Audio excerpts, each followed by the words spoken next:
What's going on, everybody?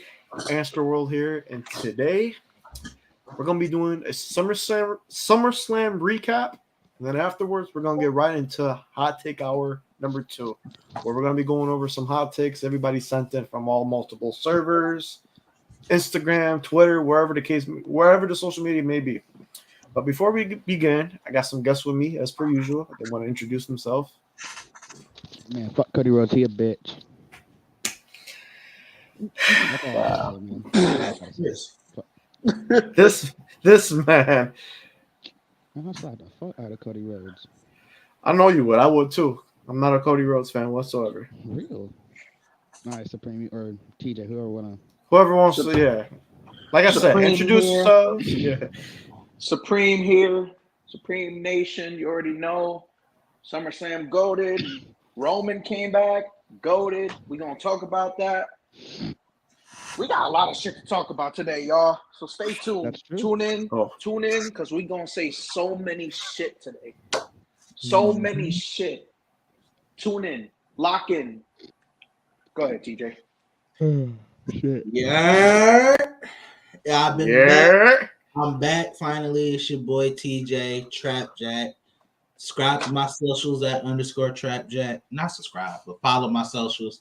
Subscribe to my YouTube, same name, all that stuff. I missed y'all, man. Glad to have you back, bro. Welcome Glad to have you back. Welcome back. Welcome back. Welcome back.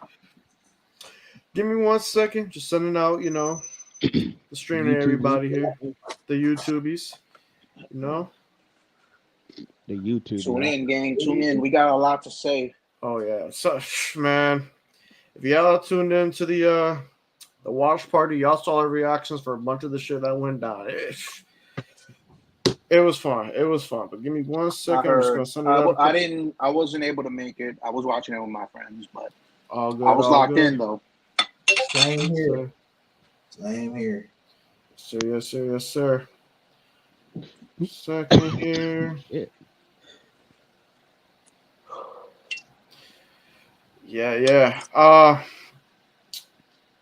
So start things off.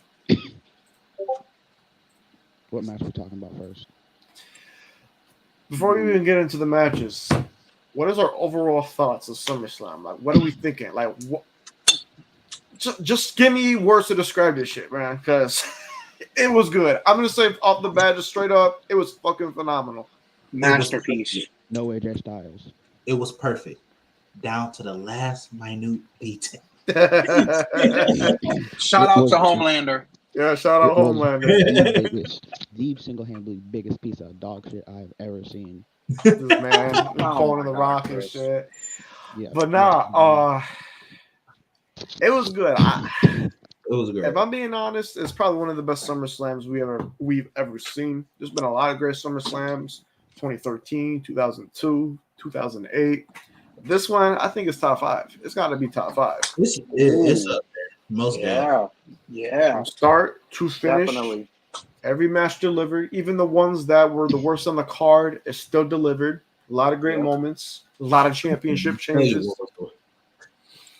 Boy, oh boy.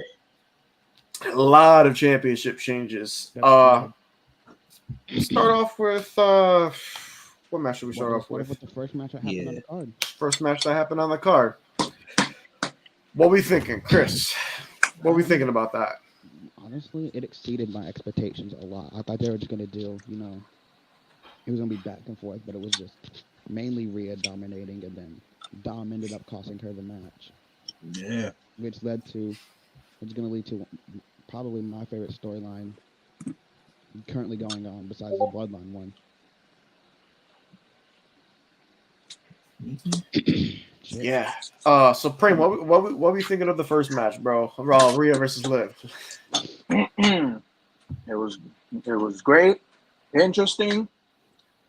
Dominic, you a G, man. You did nothing wrong. I understand. That is I crazy. understand. That's crazy. Shit, he got himself some chicken tenders after that. So, Hey, Sure. you're my boy. Yes, sir. but damn, that was crazy. That ending was wild. I knew it was bound to happen. Like I knew something was. I knew Don was plotting. Like he has something up his sleeve, and I know he was gonna execute that at SummerSlam. But Yeah. TJ, what we thinking, bro? Damn, man. It's crazy. It's the start of the end for Judgment Day, but we're gonna get to that later. Yeah. But right there, I was shocked. I ain't gonna lie, I didn't think he was actually gonna do it. Not gonna hold you. I didn't think he was actually gonna do it based on that promo he cut on Liv. I was like, wow. He said he truly do not like this woman. There's no way he's turning. That man got so personal. He's like, I hate you, Liv. I'm saying, like, I was dead ass deceived. I was dead ass deceived. It killed me inside because the pairing was so perfect. And the match was good too. Like story wise aside, that match was good. It was very, very good. It literally got some nice offense in too. Y'all, anybody who ain't no Liv, y'all only hate her fans. It's not her, by the way. I'm gonna say this. Compared to 2 years ago, she's improved immensely. She's improved. I'm not gonna lie. Like I'm not gonna be like everybody hopping on the hate train. She's improved. Her character's improved a little bit. Her in-ring has improved slightly, like not all the way, but it's you see some shades of improvement. But yeah, she's been doing a lot better. A whole lot better. So I think she's gonna have a decent title reign. It's crazy that she beat Rhea. Just every time she faces Rhea, she always ends up losing. Even though she cheated, she still got to win, and that's big for her. Yeah. Dominic helped her. Yeah, that shocked me. I'm like, oh shit, because I thought it was gonna be after the match, like Rhea losing or whatever, and Dom turns and everything. Even though it still happened, I didn't expect Dom to like help her then do this. And the crazy thing is, they ran the same play they did on Becky Lynch. With the chair shit. The same Liv Hooper had to rewatch her old NXT matches, saw she raw sense. Yeah, she's gotten better. I'm not gonna lie. Like I'm not gonna be blind. She has gotten a little bit better. She has. I was a hater. I think the first time I saw Liv Morgan, she was fighting. I think she was fighting Eva Marie or Carmella. I could be wrong. Something like that. In NXT, I believe in NXT. It was either Eva Marie or Carmella. I don't remember. Correct me if I'm wrong, chat. Something like that. But yeah, so that match that set the stone for SummerSlam. Like that set the whole mood for the night. The whole theme of SummerSlam was betrayal. It was betrayal from start to finish. But the second match, if I'm not mistaken, wasn't it Sami Zayn versus Braun Breaker? Man, fuck Sami Zayn. Finally, my boy. I told people to be patient. And that's on me because I've been wanting. I wanted it to happen at Money in the Bank, but it didn't come to fruition, and I was kind of mad. I'm like, oh shit, Braun's done for. I said it's a month too soon. We gotta wait till SummerSlam. That's facts. That's and God listen to us. Triple H, listen to us. Thank you, Triple H. If I remember, when we were doing the predictions last week, I said that the match was going to be 10 minutes or less. And I read the thing, like the times of the matches for the whole like card. That match was only 5 minutes and 42 seconds. And I'm like, oh shit. Damn. 5 minutes and 42 seconds. It felt longer, but it's only 5 minutes. I'm like, shit.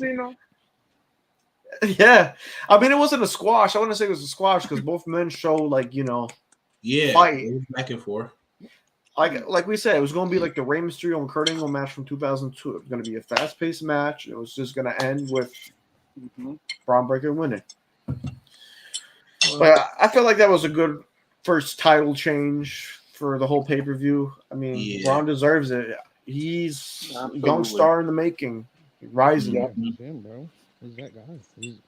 He's got that dog in him. No pun intended. No, literally. Like that man hit a spear like midway, like Sammy was gonna hit a hell of a kick, got hit with a spear, and then hit another one like that. Man, that's a good dominant showing though. Great dominant showing for a championship win. But then, That man is going places. oh no, I feel like he's going to win the WWE Championship within like the next, I want to say 2-3 years, maybe. For You just gotta sure. wait and see. Yeah, I feel like he's ready. Patience.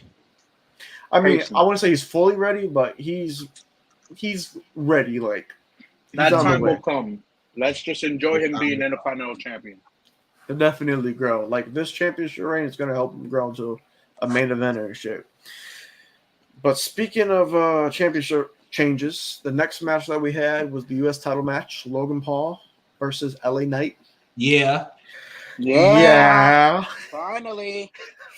Now Tough this man. one, Triple H took his sweet ass time to crown LA Knight, bruh. And this one thing about Triple H, he knows how to drag shit. Like literally, he could start a story in 2022. He will drag that shit to like 2028 or whatever. That man knows how to drag storylines. Yeah, LA Knight should have been won a mid card title like last year, but he finally got his moment. Beat the snot out of Logan Paul. It was a beautiful sight. Beautiful sight. That man Logan Paul thought he was gonna, get another cheap victory using the brass knuckles, He but was nah. crying LA on Knight, TikTok. Super Cena. Wait, he was crying on TikTok? He was crying. There was like a video. He was watching TV of him losing the title. He was crying. He was fucking Typical crying. Logan Paul. Typical Logan Paul. And but they played See You again, and I'm like, oh nah. That's wild. Now, I mean, hey, Logan had a solid reign, but like towards the ending of his reign, He ain't gonna solid. That shit He only sucked. defended. That shit He was only garbage. That shit defended was that trash. shit twice. That was a bullshit run. In the beginning, it was cool, but then like at the end, like he wanted to go to Mr. Beast's challenge. He wanted to go play My thing Tetris. is- He wanted to do so many other shit, but not defend that title. that's See, true. here's my thing. Like, I knew he was gonna be a part-time champion. It's Logan Paul. He got obligations outside of wrestling. Mm-hmm. But for his entire reign to only have 2 defenses is crazy. Like, honestly, For like what, it 270 days or some shit like would have that? been better if he had 5 defenses. Mm-hmm. 5 defenses spread out nicely. That could have been a decent reign. But no. But he decided to not defend that shit and go to Trump's and go see Trump and go to Mr. Beast or whatever. All this controversial shit.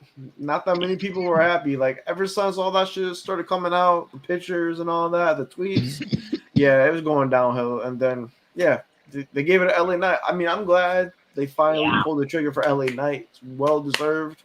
Yeah. I felt like they waited a little bit too long, but he still has a lot of momentum. I'm gonna see where this goes.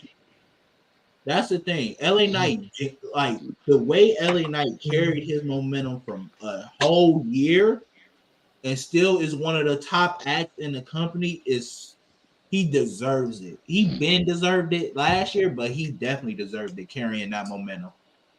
Easily. Like genuinely, I went to SummerSlam last year. For like the crowd reaction didn't change from last year to this year. That's how you know it's real. And it's crazy too because this man last year won that battle royal and it didn't mean nothing. The whole crowd lost it, and then now a year later, winning a title, still lost it. That man never lost, touch. Man's been relevant since he became LA Knight. Let's just put it that way. Since he became LA Knight again. Like Drew said right here, with great patience comes great rewards, and he's right. He's 100% right. Yeah. Very much. But after that Logan Paul LA Knight match, we had, I believe it was Bayley versus Nia Jax, if I'm not mistaken. Yep. It's Bayley and Nia Jax. So how we feeling? Actually, I'm gonna let TJ go first. I'm gonna let TJ go. He did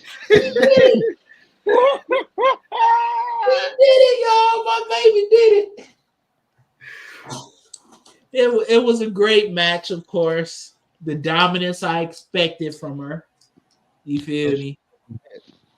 Tiffany got involved. I was Ray and Tiffany didn't cash in that night. I ain't gonna thought she was. Oh, I yeah. thought she was actually gonna fucking. And I'm glad she successful, didn't. but no. Oh my goodness. That was something. Yeah, I it was mean- a great match. It wasn't the best Once match I on the would- card. It wasn't the best, but it was a good match. And It's one still part I want good. to talk about, I thought they was gonna run back the ending from King and Queen of the Ring, where Lyra tried to powerbomb, but not just Yeah, crushed TJ her. cut me off bad. That Yeah, I think he's cutting out. that had me going crazy. Not gonna lie. Yeah, I'm cutting out like a motherfucker. But No, you're good. I heard. But I I know what said- you were saying though. Like the power bounce spot, you thought it was gonna Yeah. happen, but then Bailey actually executed it. Yeah, yeah, that got me out my seat. Bailey's Oh, strong. I ain't as gonna hell lie. for I ain't that expect was Bailey cool. to have strength like that. That was fire. It just sucks that her reign ended, but at the same time, they weren't really utilizing her and shit like that. Like she barely had any defenses. Honestly- She wasn't the most important woman in the company. Like it didn't. They seem like she didn't was give a being- damn about her, basically. They didn't. Like literally, like she wasn't really on that No, many shows. the thing is, I already knew Bailey's reign was just like a, let's stat pad. It's a stat pad because let's be real. Out of all four of the horsewomen, Bailey didn't get as much shine as the other three. Let's be That's real. true. She was literally the So when last she had person that to dance momentum on and the main storyline roster. heading into WrestleMania, it was her moment. They had to give it to her, and how hard she worked throughout the company and to build them. They had to give her that. It was like we appreciate your work. Let's give you this reign. You feel me? And it was a solid reign. She did what she was supposed to do.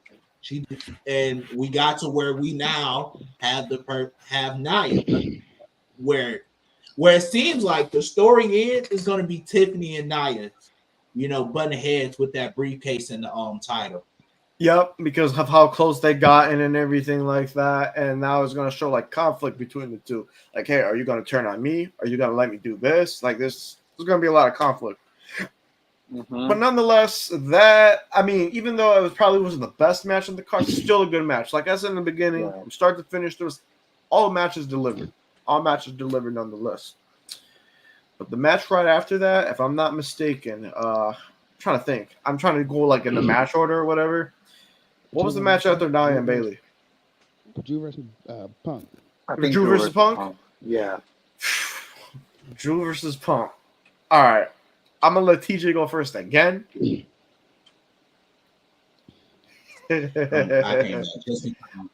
Hold on. Actually, what I'm going to do is I'll remove everybody. I'm going to let TJ say what he's got to say. All right. So, Okay. Let's rewind. Clash at the Castle. CM Punk screws Drew McIntyre in his hometown. We did a live stream for that event. You go back to it and look at my reaction.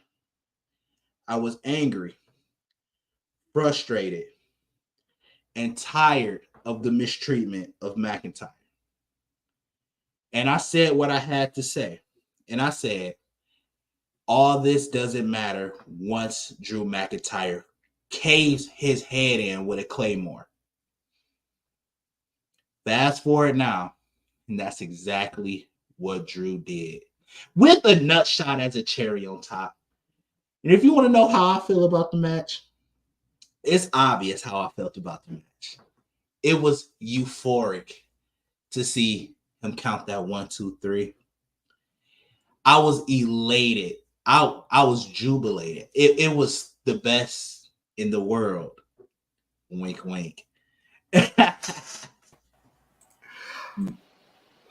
this man, he's been one of the biggest Punk haters for the longest time. Well, I wouldn't say a Punk hater. This one Punk did Drew dirty like that.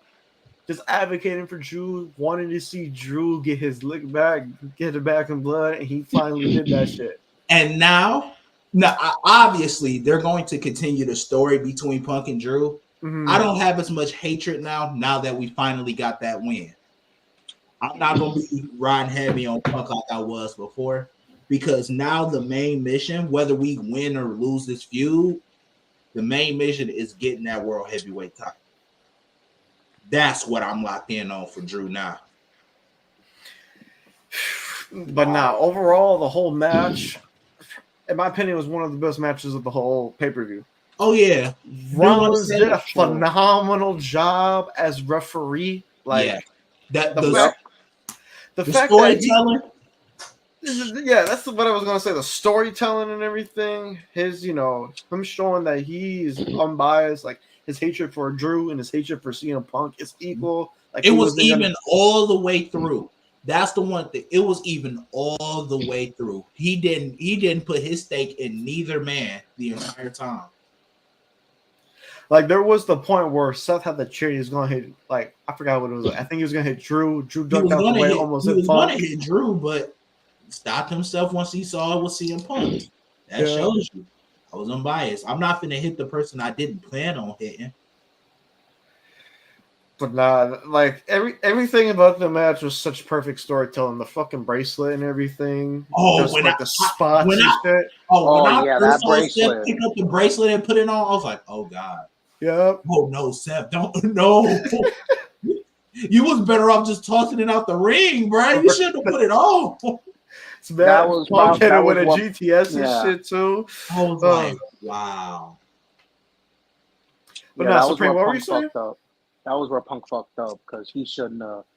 I mean, that's who Punk is. Okay, here come a little bit more Punk hate. That's who Punk is. He's an angry, dramatic old man. He has temper tantrum. You seen it in AEW. Why didn't y'all speak?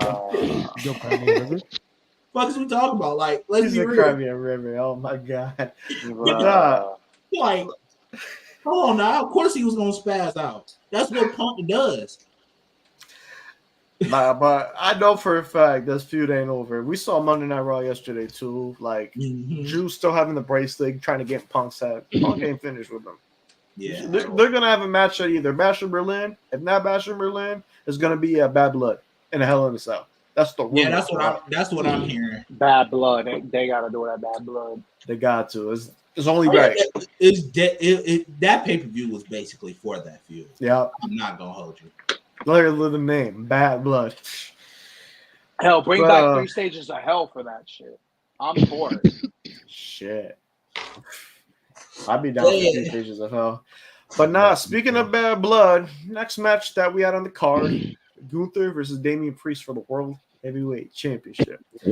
Now, let me just say this. This was my favorite match of the whole weekend.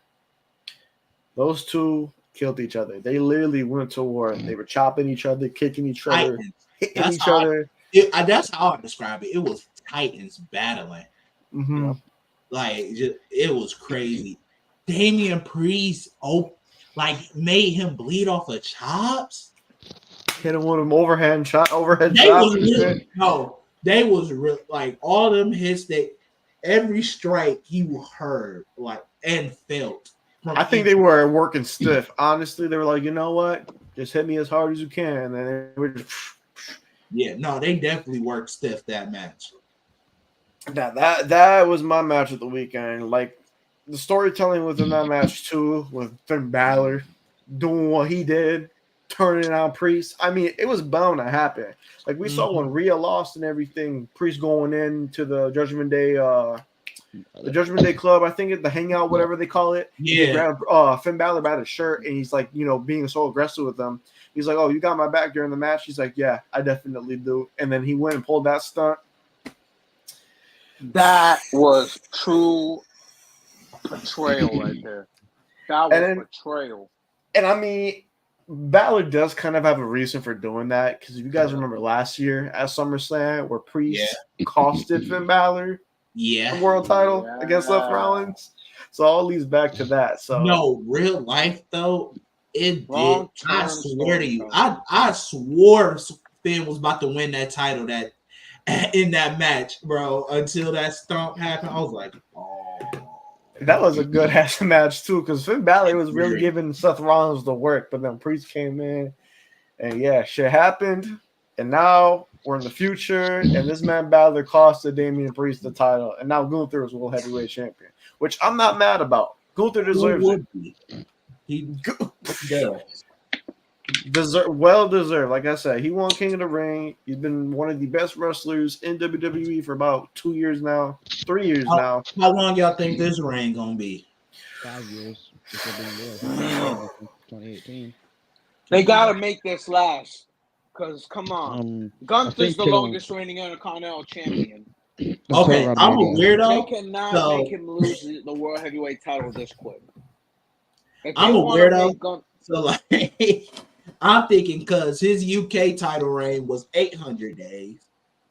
This IC title reign was 600 days. So it would be kind of funny if they made the world heavyweight title like a cool 400 plus days. Feel like that's kind of up there with Gunther standards. A nice 420 days. I'm making a prediction right now. Who gonna lose their title first, Cody or Gunther? And be realistic, no hatred. Cody. Probably Gunther. I say Cody. I honestly think. Well, I don't want to get too deep into it. I feel like this will be a perfect conversation for another stream. But I'm saying Randy's going to be the one to defeat Cody Rhodes. I think Randy's going to be the one. Honestly, Cody. I think we're going to get a heel Randy. Randy's going to want a world title because he's not going to be successful against Gunther because we all know Gunther's facing Randy at Bash in Berlin. Yeah. Randy's going to lose. He's going to go back to SmackDown with Cody. They're still going to have the little thing going on against the Bloodline in some capacity. Maybe not. Randy's going to turn on Cody. And eventually down the line, Randy's going to beat Cody. And heading into Mania, he's going to be world champion or WWE champion. I can see that. I can see that, definitely. Especially with John Cena final, tour. Farewell tour. Which is coming to a city near you. Really? Yeah. Like up the stream, y'all. Yeah, man, I appreciate that. Y'all watching? Like it up. Like it up. What? Y'all ain't here. Locked in. That's with us. But now, speaking of Cody. Nonetheless, that match, Gunther Priest, my favorite match of the weekend. Probably a lot of many other people's favorite match of the weekend, too. But now, since we were speaking on Cody, let's get to the nitty-gritty of things. The main event. Cody versus Solo. Cody was on steroids because why did he keep kicking out? We have Super Cena, we have Batista, we have Triple H, we have Randy Orton, we have many greats. But now we have Cody Rhodes acting like all those greats, kicking out of every single move. That man was kicking out of Samoan Spice. That man was kicking out of Spears, kicking out of the Gorillas of Destiny's finisher. Like he was kicking out of everything. An assisted crossroads, that's what it fucking looked like. Yeah, it was weird. It was like the wheelbarrow neckbreaker crossroads or whatever. Yeah. The match itself, it was what I expected. A whole bunch of interference. Speaking of interference, Bachaloa. He missed the corner. Dude, how do you miss the corner? Like, it's right there. Like, how do you miss no, I'm not even finna do that to him. Here's the thing. When you grab somebody like that, you looking down. You're not looking ahead. He just picked him up and went straight, not even really looking at where he was going. So you feel me? He just miscalculated. That's all. It was just a miscalculation. He didn't see where he was going. He was looking down. He wasn't looking straight. I mean, true. You got a point, but at the same time, with his history and everything, it's still bad. That man with the Okada chops, the fail low blow, bro. That low blow pissed me off so bad. How do you botch a low blow? Like, how do you botch a low blow? Honestly. How do you botch a low blow, Tonga? And then the thing is, when he finally hit the low blow, he hit his brother in the head with his fist. Like, how do you do this shit? Like, at this point, I think he's doing this shit on purpose. I heard somebody say that shit too. And he's doing it on purpose. This man is really turning into Orange Cassidy because he botches so many shit. Whoa. I don't really notice Orange Cassidy like that. That's one of the other hot takes. I've heard. Well, we're gonna get to that. We could get to that, but now the moment of the night, Roman Reigns returning, The attacking GOAT! Solo Sikoa. That's pretty much that's pretty much the moment that stole the show. That stole the whole match, literally. That Dude, stole that the crowd was whole so dead. match. Look, That stole the whole match. I know it was expected, but nonetheless, it still got a well-received pop. A lot of people were saying, "Oh, the pop wasn't that loud. The pop wasn't that loud." But you gotta I realize, couldn't hear it. I couldn't even hear the pop. My But the friends thing and I is, were you- screaming like crazy. you gotta realize they're in an open arena. Yeah. Sound isn't gonna be trapped; it's gonna go out, so it's Mhm. not gonna resonate. If it was in an enclosed arena or stadium, oh, Yeah. you would have heard that a lot. You know, it would have been a lot louder. But since it was outdoors or whatever, it Yeah. just went out. Yeah. No, but the But nonetheless, it was reaction. still loud. Like that What? reaction to cheering was for a long time, and I was like, "Oh shit!" Like you could see my reaction on the watch party stream if you go back. Like we were all like, "What the fuck?" Like, damn. Death Rebel, stop touching shit. No, literally, stop. Death Rebel, you fired. I wish. There was That's no what- reason to change Roman's song. I haven't really heard the song to know if it's good or not. My thing is, there was no need to fucking change it in the first place. I think it was the theme from Mania 40, if I'm not mistaken. Yeah, It was the theme from Mania Change 40. it for special events like that, not for a return, because you need them to know who it is as soon as the music hit. That is true. Because if you're just listening and not looking at the LED screens and stuff, you got to be Exactly. like, "Oh I shit!" shouldn't have to look at the LED screen to know who it is. I That's listen the to problem with theme music all the time. nowadays. I The music doesn't. I listen to that theme a lot, so I know who basically anyone. Yeah, I mean, yeah. But yeah, that's the thing with music and shit. Like, it resonates. Like, literally, you know the song, you're gonna know, okay, who made it, who's associated with that, all that Yep. shit. But nonetheless, that was moment of the night. Roman coming in, hitting one of the best Superman punches he ever hit, one Yeah, of the that best was fun. spears he ever hit. Mhm. He looked at The Cody, GOAT. he gave him a nod of approval, and then he left the ring, had Cody pin Solo. Now And you that's guys gonna should lead all. And you guys should all know what that shirt stands for. OTC, Original Tribal Chief. Yes. Yep. Sir. I gotta The get real that shirt. Tribal Chief. I gotta get that The shirt. only tribal chief. Real. Solo just a bitch. It could be original. Only Tribal Chief sounds good too. But nah, overall, SummerSlam, in my opinion, one of the best pay-per-views of the whole year. Maybe better than WrestleMania 40, but time Glad will I tell. found enough work for it. Ooh, That's Wait, what you say? I said SummerSlam maybe better than WrestleMania 40. Crazy. we gonna get into that because the next topic of the day. Yeah, we're gonna get into that, but yeah, the next section or the next thing that we're doing for stream today, hot take our time. So we did one before a couple months ago. Hot Everything take. I love when it's hot. Oh, Basically, something hot, we TJ. talk about your hot takes, what you guys said to us, what are Yeah. your You already opinions know. about these what your opinions are. And we Some talk about it opinions in are here. opinions. Hold on. So yeah, got a bunch of hot takes here. Got over like 30, 40, maybe 50 of them that I got from multiple servers, multiple people, all across social media platforms. Yep. So we're just gonna get right into it. So let's start out with this one. Christian is better than Edge. Yep. I think I sent this one in. Chris did send this one in. So everybody in here has one incorporated here, just for the record. This is Chris's right here. So Chris, I want you to elaborate. Why do you think Christian is better than Edge? I feel like Christian. I prefer Christian. Shit. I like Christian's in-ring work a lot better. I like his moveset better. But to me, Christian has had some more memorable matches and feuds than Edge, and plus Edge / Adam Copeland is a bitch. Wait, there's I don't mean that shit. I like Christian Cage a lot better than Edge.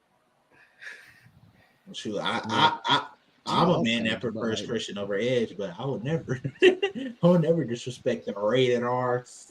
One of my favorites of all time. One of my favorites of all time. Me personally, I mean, it's a valid take, but at the same time, I got Edge over Christian. He's more accomplished. He is a little bit more diverse, in my opinion. I mean, Christian is a hooper. He's a good wrestler, but I think Edge has to fight Edge. No pun intended. Yeah, I got Edge over Christian, but hey, still a good take. Still a really hot take. I always liked Christian more than Edge growing up, but I would never put Christian over Edge all time. You feel me? It really is truly just a preference thing. Mm-hmm. Definitely. That's facts. That's facts.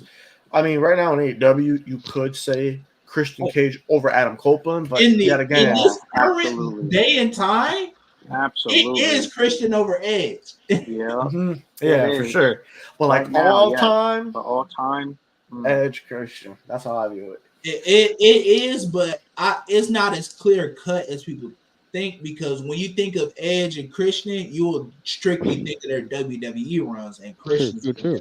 But you got to think like Christian's TNA run. That shit was so good and underrated. Yeah, you got to, if you factor in his TNA run combined with his WWE run. Hell. Christian's AEW run is like really good too.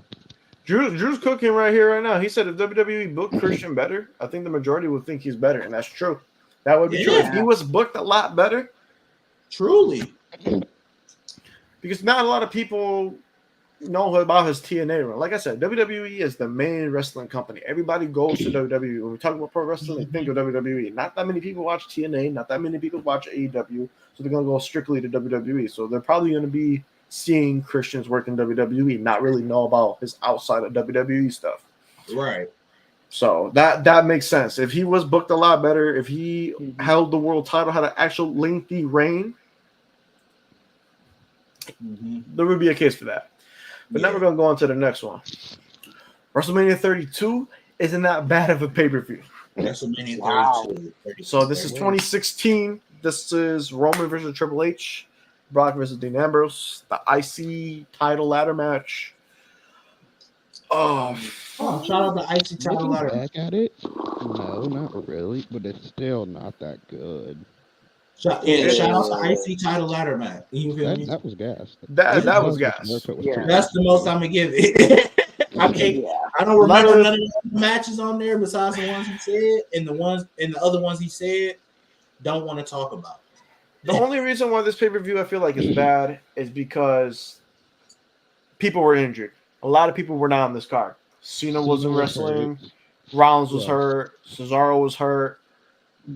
I think the Bellas were hurt too. Even though, like, hey, people give shit to the Bellas, they still were a big draw incorporated to WrestleMania for the women's side. There's a lot of injuries. Yeah. And the thing is, too, a lot of bad booking decisions. I don't think they should have had AJ Styles lose his first WrestleMania. That was pretty stupid to do.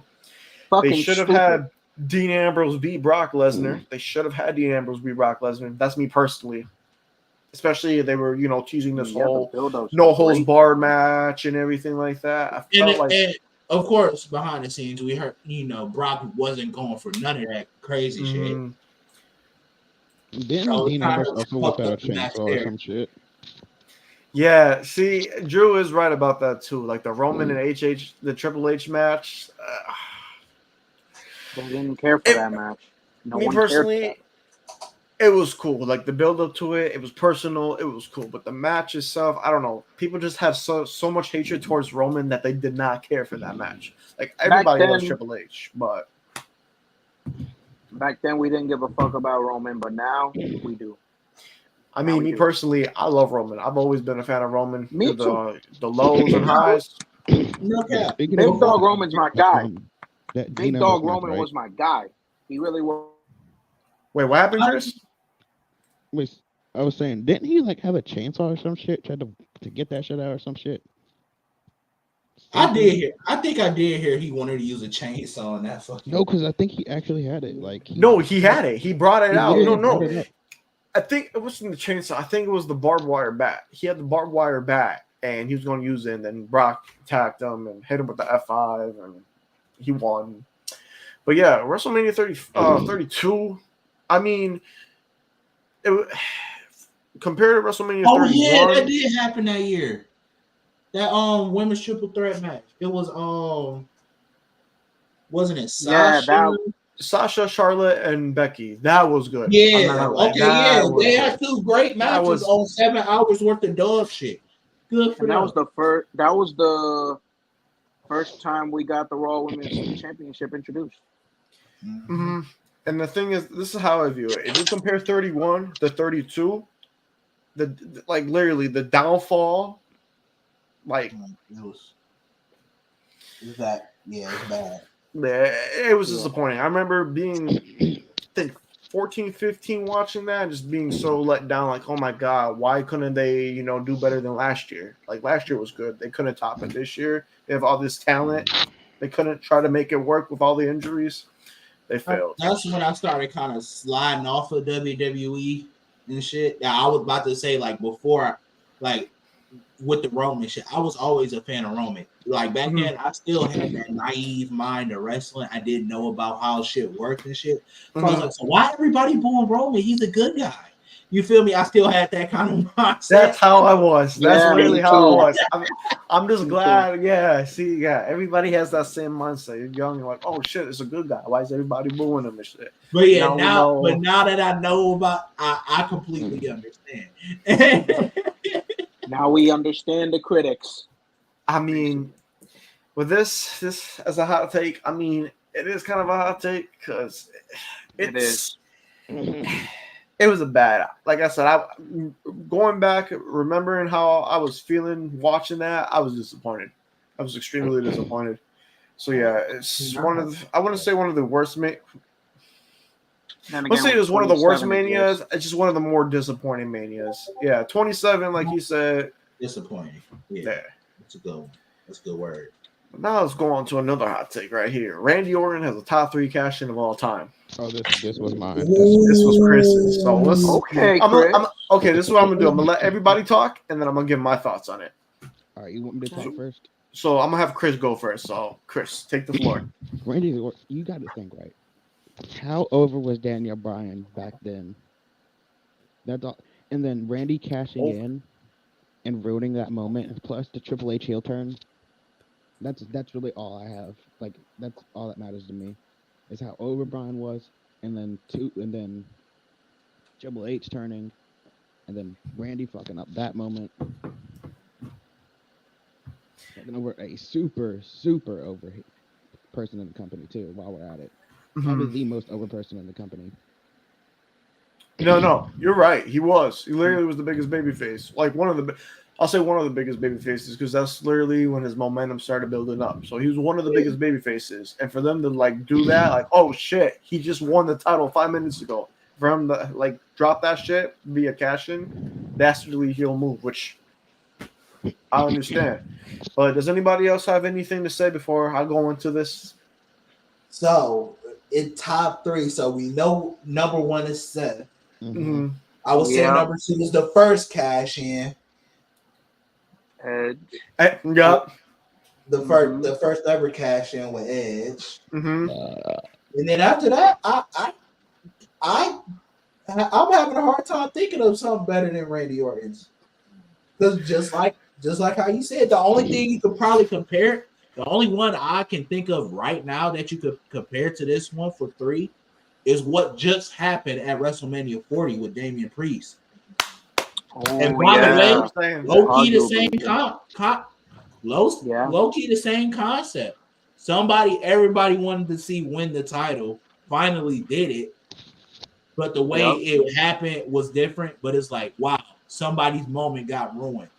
Yeah. Mm-hmm.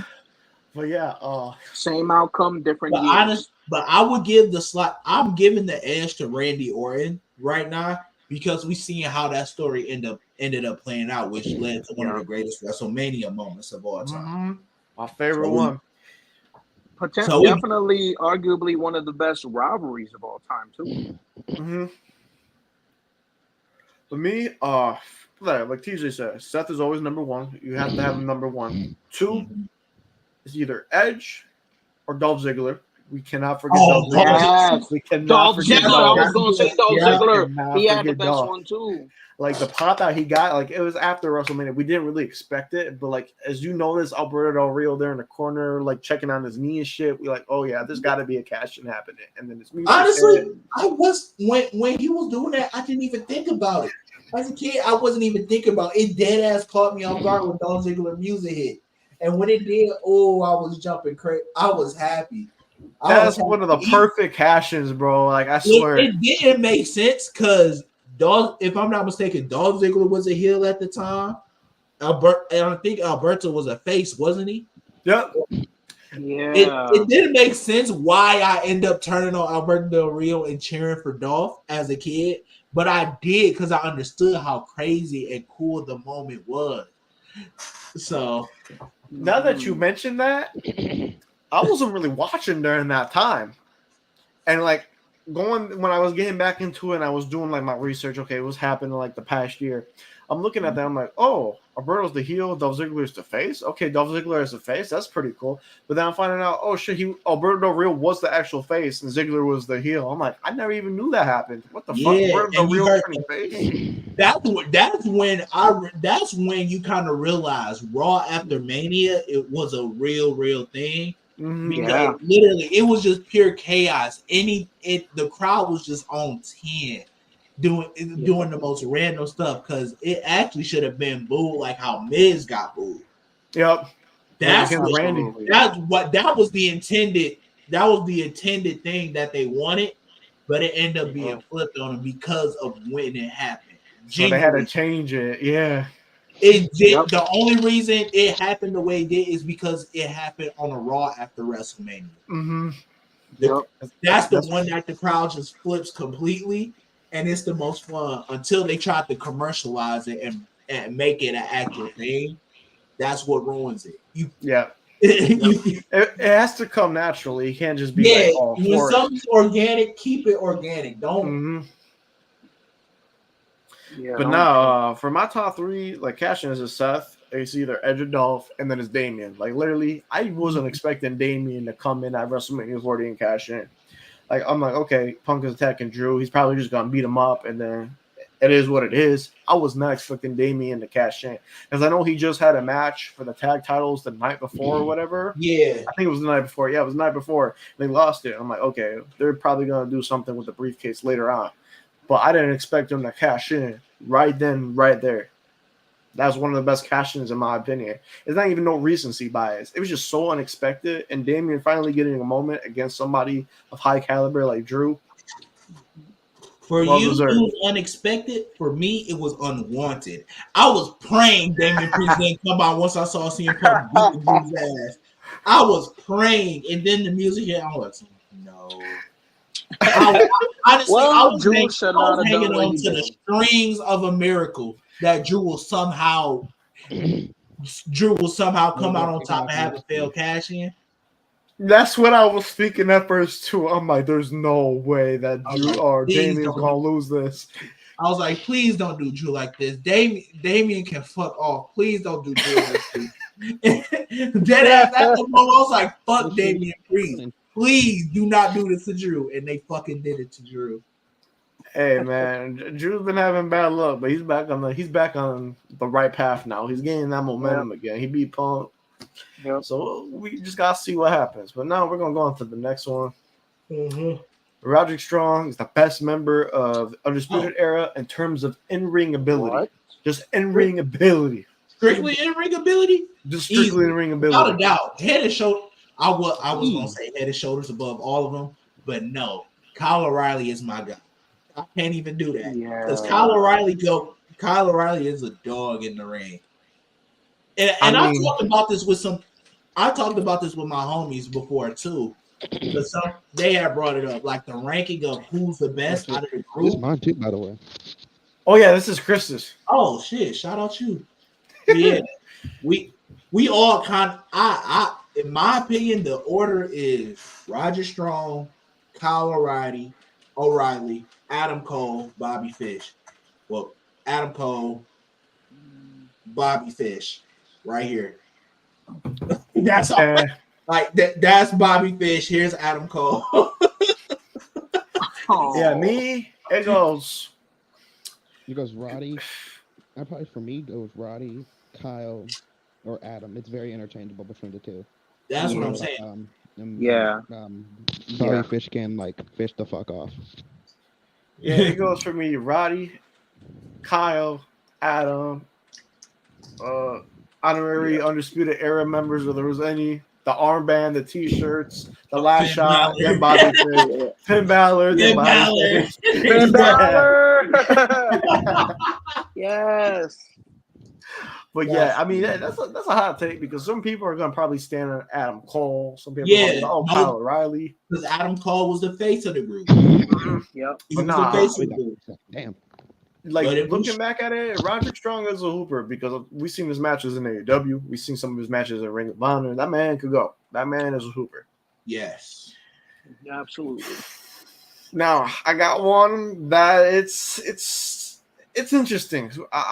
I'm not gonna speak on it. I'm gonna let everybody else say it because I don't know what to think of this. I have no words. I have no more Right. words, as I should say. Oh. Damn. I'm not laughing because it's my take. It's not my take. But I'm laughing because I wholeheartedly agree with this take. I'm not shit. gonna hold you, bro. Jeff Hardy, hang it up, bro. It's over. Wait a minute. What You're did I just done. walk back into? You're washed. Wait, what happened? Wait. What happened? I leave for Whoa. like a solid minute, and then I see this. But Oh, yeah, this was in one of the servers. Somebody had said this. I forgot who said it. But yeah. if we're talking current day Jeff Hardy, unfortunately, I have to agree. Even though he's like one of my favorites of all time. He's everybody's favorite. Well, Literally, I have no pun intended, but I have like no more words. Like You can't accept the truth. That's what it is, man. you can't can't handle the truth. you have no idea how good Jeff Hardy was. Oh my god! Oh. Prime How good Jeff Hardy was, he was supposed to be 10 times more. And the last hot take stream I had a Jeff Hardy take. No, you did. Yes. Matter of fact, you did. Hold on, I can pull it up right I now. can't remember it word for word, but the point of the take was Jeff Hardy, for who he was supposed to be, had a disappointing career. Matter of fact, I could hold on. Let's see. Let's see it. Let me wait even to crazier. what I straight up said. That's an even crazier hot take than this one. Like, think about it. Jeff Hardy, he was built to be the face of WWE. Let's not joke about it. They was pushing him. They had him on a rocket, strapped to 2 more rockets. They was pushing him to the fucking moon, but his demons kept getting in his way. He just could not fight his demons. And at some point, you can't feel bad no more. It's like, come on, bro. You feel me? I can't find it, but I do remember you saying that. I do remember in the last stream. I might have to go back. I'll clip it, send it in the Discord. It's like, Jeff had more DWIs than. All right. We're gonna move on. Damn. We're gonna move yeah, on. but at this point in But- time, the reason Jeff Hardy still has a job is because of who he was supposed to be. Mhm. And it is who he was. He still had a Hall of Fame worthy career. I'm not saying that, but he was supposed to have he was supposed to have a GOAT conversation. Without a doubt. Like I said, it's like one of those what if conversations. Like, we have those what if conversations for basketball players like Penny Hardaway, Jeff Hardy. Grant Hill. Jeff Hardy's part of that. Like, literally in wrestling, he's What if Jeff Hardy stayed sober? That's wow. Easily. Just to think of the career he would have. Mhm. He'll be more popular. Oh, easily. Than Probably be top 10 all time, but who knows? Now we're gonna go on to this one. So, Crown Jewel 2018 is the worst WWE pay-per-view of all time. Matter of fact, I can pull up the card right now. I'll put it on Yeah, screen. that's what I was gonna say. Yeah, Pull up the. remember I it ain't was watched. I ain't watched this Crown Jewel. I was out of wrestling at this time. I was skipped. watching. It was back in high school when I was fucking sleeping in classes and shit. Oh yeah, this was during school. I remember that. We were watching it in one of the classes. Matter of fact, the teacher pulled it up on the smart board. Oh, that that shit shit was not real. worth it. Yeah, that's right. Yeah, yeah, this shit was ass. I'm That's sorry. so fucking real. Hold on, let's see. I don't think I had any teachers that was wrestling fans. All right, so let's go over it. So we got Shinsuke defeating Rusev. Rey Mysterio defeated Randy Orton. So remember, it was the World Cup. The Miz defeated Jeff Hardy. Seth Rollins defeated Bobby Lashley. Ziggler defeated Kurt Angle. The Bar. Wait. Oh yeah. Okay, I remember that. They had some of the current day, and then they had some legends or whatever. Miz defeated Rey Mysterio. Ziggler defeated Rollins. Styles defeated Samoa Joe. That was a good match. That was a really good match. That was probably the best match for during their feud. Brock defeated Braun. That was a fucking questionable decision right there because that's when Roman had to relinquish it due to having and Braun Strowman was on his, like he was one of those. He was getting He was getting over. Yes, He was getting pushed. He was getting pushed. Can we skip number 12, please? And that never happened. This three match run right here is probably one of the worst 3-match runs in wrestling history. Look, that was the finals. That was the finals because that's when what is his name? Miz, he hurt his ankle or whatever, and Shane McMahon stepped in for him and he won it. Because you remember when they kept saying best in the world and all that shit when he turned heel. Oh, it was like God, during, I remember now. It was whoever won the cup would claim to be the best in the fucking. But bro, look at the match times for both these matches. Like literally, Brock attacked Braun before the match, then won that so quickly. Then this match ended like it was disappointing because look at how much time this main event had, and it was disappointing. Oh God! Like I'm gonna say this. I genuinely think there should be. I should have fucking put this, but they waited too damn long to put DX versus Brothers of Destruction. If this match would have happened like they waited too damn long to put DX and Brothers of Destruction in there. I wanted to put that there, but I feel like everyone forgot about that match. Yeah. I feel like it happened way too late. Way too late. Should have happened in 2011 when literally they were entering out of their prime. It would have been a perfect send-off, especially with Triple H and Shawn facing Undertaker at Mania multiple years in a row. Yes. It would have been perfect, but it was way too late. Now, back to the whole thing of Crown Jewel 2018 being the worst pay-per-view of all time. I don't think it is the worst, but it's up there for being one of the worst pay-per-views because there was some solid matches on that card. I'm not gonna lie, there was some solid matches. And a dream match that ended up being sick. Oh God! But Drew is right about this one right here. December to Dismember was terrible, and honestly, as a December that I don't remember because that pay-per-view was so bad. I don't even remember one single. I'm gonna go on my way to watch it to see how bad it was. I keep hearing like that's literally the worst. Wait. I will say one thing about the DX match. If they would have put it early in the card and it was like 15 minutes, it wouldn't have been that terrible. It did not need 30 minutes at all. No more than 15 minutes, it would have been fine. That's questionable. That's that's questionable because if it was a shorter time and they had limited spots, maybe it would have been better. Yeah. But it would have been. That match was supposed to be a fan service match, so it shouldn't have been 30 minutes. Definitely, if they cut it down and just did their regular spots. Hey, fact, bro, Eugene the GOAT. That's all they needed to do. No, yeah. But looking back, I mean, it is a bad pay-per-view, but I wouldn't say it's the worst pay-per-view of all time because there was some decent, solid matches on there. But now, speaking of pay-per-views, Backlash 2024 was only good because of the crowd reaction. Whoa. I didn't put the rest of it on. Hold on. It's not my take. It was from a server. But the rest of the thing said if there was no good crowd reaction, it would have just been a regular mid pay-per-view. So how are we thinking about that? Can I'm you gonna pull get up my the match thoughts after. card? Can you pull up the match I card? can pull up the match card. Let me share the screen again. My memory sucks. I look I ahead. can I tell don't you the like, match I card. look I back know too it. much. I know majority of it. All right, so Here, I'm screen sharing. Hold on. I'm gonna put it up. It's Backlash France. I should be specific Backlash about France, the that. It's crowd from was this year. amazing. So let's go over it. The Bloodline defeated Kevin Owens and Randy Orton. This is when the street fight. The street fight was fun. the That was when Tangaloa. Tom. I mean, it was fun. It was fun. It was a good way to open up. Yeah, it was a great opener. Bailey defeated Naomi and Tiffany Stratton. That was a really good match. I'm not gonna lie. That was a good fire. match. Damian Priest and Jey Uso. That was so good. That was good.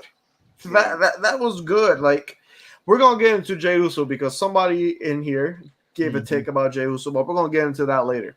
But no, this match delivered. This was feel like good. I know Even what Yeah, though it did exactly what it was supposed to do. easily, you got one hot baby face right now facing, the champion heel. Did his work, but the heel came out on top at the end. Then we had Bianca and Jay defeat the Kabuki Warriors, Asuka and Carrie. I mean, it was all right. I forgot. I didn't really know what happened.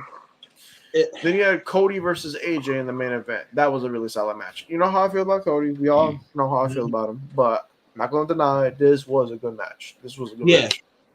It was a solid card. The only down spot would be the would be the women's tag match, and that was because it was a lot of botches. I remember that. I think this is one of the first bad takes we had so far. Like a hot take, this is the hot take right here. This is like, yeah. Overall, it was a good card, and the reactions was justified. Yeah. The reactions was justified. It was a great night. Like France had that energy. Yeah. The only down spot I would say was the women's tag team match, and we all know the top rope was loose the entire night. That's one thing people keep forgetting because you saw AJ slip, you saw Jade slip, and then you saw Damian got caught. Yeah, Damian Priest got caught. Wait, no, that was Clash at the Castle. We tripping. Was it Clash at the Castle? Yeah, you're right. It was Clash. Yeah. It was Clash. Okay. Because Jade, AJ, and Damian were on that pay-per-view too, so it does make sense. Yeah, but no, the thing that was crazy was the camera shaking with the whole crowd at France. Remember during the Cody that? So yeah, this. But nah. But that was a solid card. It was a good pay-per-view. Sorry, we got our facts mixed up, but nah, still the text stays the same. It was a solid card. Great match. If I'm not mistaken, I think we all watched that in the Discord. Yeah, I think we all watched that in the Discord. Yeah, we watched it and we enjoyed it. We all talked like we enjoyed it. It was good. Mm-hmm. Yeah. So all Berlin, Berlin, stream or just in the Discord? It was I would remember if we streamed it, but it was just in the Discord. We was just all in Discord while watching it. We'll talk about that later. But speaking of Berlin, I got this good one right here. This is from Who was it? Yael. He'll probably be joining soon, depending on what happens. But he said this take right here. Gunther will surpass Reigns' 1,316-day title reign. I'm not shocked that will have a take like this. I knew it was. I had a feeling it was him because there's no reason to talk about this. No, it's not happening. It will never happen again within the next 30 years. Like, it is not. Nobody is having a reign like this again for a long time. I'm gonna just say this. Gunther is a phenomenal talent. Is he going to have a long reign? Potentially, yes. Is he going to be surpassing Reigns? I don't think so. Fuck no. This record is so sacred. This record is so historic. So many great matches. So many monumental things. They're not going to have a title that was just created like literally last year surpass a title that's been around longer, that has more value to it. Like, yes, Gunther could make it prestigious, the World Heavyweight Championship. He's not topping Reigns. Reigns made that Universal title go from obscurity to value, to high value. And I don't think Gunther's going to top that. Like, Gunther's going to have a good reign, but he's not topping Reigns. Nowhere near. He's not. So this is another good hot take. I'm not gonna lie. This is a good hot take, but yeah. True. And yeah, what's up? I like where I don't know who do you know who said this or was this from another server? For what? This This one right takeover. here? Yeah. That's Yael. Yael said Oh. this. Yeah. Oh yeah. My fault. But I see where it's coming. Bless you. Bless you. Thank you. Yeah. Shit. I see where Yael's coming from in the sense like I could see the rain being. No, it won't be better, but it'll be pretty damn good. That's literally what I'm saying. Like it's gonna be good nonetheless. But He will it's bring not value even- to that title, but it's not gonna surpass Reigns. Like I said, like Reigns brought that title from obscurity to high value, prestige, like one of the greatest titles ever now because of this reign alone. Because there's a lot of people that are important that held that title: Brock Lesnar, Kevin Owens, Finn Balor, Seth Rollins. I know we give him I ain't gonna shit, lie. but Goldberg was a draw. Goldberg was a big star, even though it was a shitty reign. He still held the title as a big draw, high marquee star. A lot of big Crazy names enough, held it. before Roman, the person who had the best reign with the title was Kevin Owens. Thank you. Like Thank you. bar Yes. none, he had the best title reign. Not even Brock. Brock had it for like 500 days, and that ring And didn't fucking do sucked. shit with it. They didn't do shit. Honestly, Finn Balor would have had the best run if he didn't get injured. Yeah, I feel like Vince was gonna take a chance on fans seeing how over he was. He was gonna give him some stuff to really make a name for himself. And once Finn Balor proved himself as the Universal Champion, Vince was gonna be like, "All right, you got it, bruh. You can be one of our top. You're one of our top stars." But as soon as he got injured, that just gave Vince all the reason to say, "Nope, this can't be my champion." Mm-hmm. Yeah, if he never got injured, who knows what would happen. Honestly, I feel like he would have gotten pushed to the highest degree. But ever since that shoulder injury, yeah, it was clips. It's so sad. It's unfortunate, but hey, he's doing some good work right now with the Judgment Day. I can't deny that. And then he did go back to NXT. Remember, he did go back to NXT, and he had a really good reign with the NXT title for a second time. We can't. But now on to the next. This is another one by Yael. HBK should have been the one to end Taker's streak. I know last stream we talked about Reigns should have been the one to end the streak. But now I don't know about Reigns, but I feel like I honestly, you know what, TJ, you go first. You go first, yeah, TJ. go ahead. I was I'm gonna turn on my light. Oh, hold on, I'll be back. But yeah, continue, guys. I was a believer that Reigns should end it. I am still, but the person that should have had it over Reigns should have been Bray Wyatt. Ooh, That's my belief. yeah. Because think about it. It would have made perfect sense. Like Undertaker passing that torch down to Bray in the biggest way possible. It's like that would have solidified Bray Wyatt right then and there, and there was no way Vince McMahon would have fucked it up because it would have just straight up, okay, let me make sure to book him as good as I did Undertaker. Let me make sure I protect him because he got that moment. Like Bray Wyatt is the perfect person to defeat Undertaker's streak. But if it wasn't gonna be Bray, it should have been Roman because again, the storyline that it looked like they could have done would have straight up went with it perfectly. With y'all see, I could never get out of my head how much heat Roman Reigns had the night after that WrestleMania. Those boos that he got. That was the perfect time to push the button and turn him heel. That's when Roman should have turned heel. Not when he coming back and y'all need something for the pandemic era. That's when y'all should have turned him heel. Because he was like, my house now. It's my yard now. And I'm gonna start acting like it. And he should have just been running through people. That's when he should have became the tribal chief, but not the tribal chief in the sense. But like he should have had that attitude right then and there. That's when that attitude and heel turn. That's what I'm saying. I'm trying to get my boy to join. Yeah, because I talked to him earlier because I already have 5 people, but since Yael and Savage aren't here, I'll have somebody else that they want to join.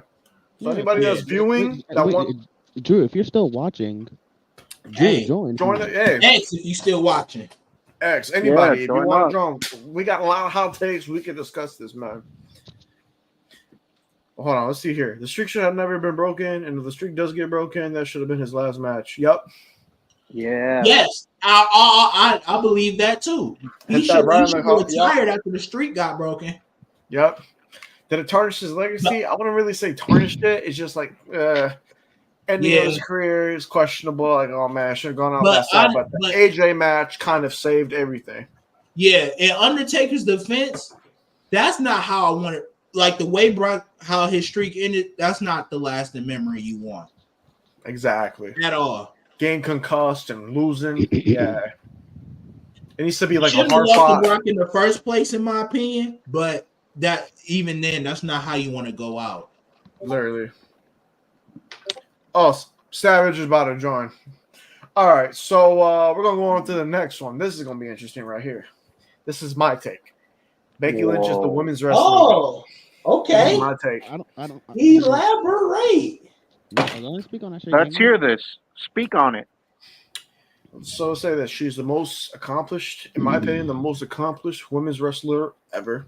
Multiple world titles, multiple accolades. Let's see. Royal Rumble, one of the first women in the main event, WrestleMania. Like I said, multiple world titles on different brands, Raw, SmackDown, NXT. Her ability to put over talent. She literally put over Tiffany Stratton, Lyra, multiple people. She gave Shayna a good showing, even though Shayna lost. She did say she wanted to push Shayna over, but Vince and them had different plans. Like I said, she's willing to put people over, willing to give people back. A lot of people are calling her Becky Hogan. I just don't see that. Yes, she wins a lot, but at the same time, she puts a lot of people over. She gives back to people. She just put Liv Morgan over. She literally just put Liv Morgan over, and literally Liv is having her best reign. That's why I think she is the women's wrestling GOAT. A lot of memorable matches too. Her best match, in my opinion, is the match against Charlotte at Evolution 2018. That is her best match. Okay. The Mania 35 main event, probably not the best because there was a faulty, pin at the end. Was Ronda's shoulders being lifted up. But nonetheless, Drew said he can go in like 10 minutes. 10 minutes? Bet.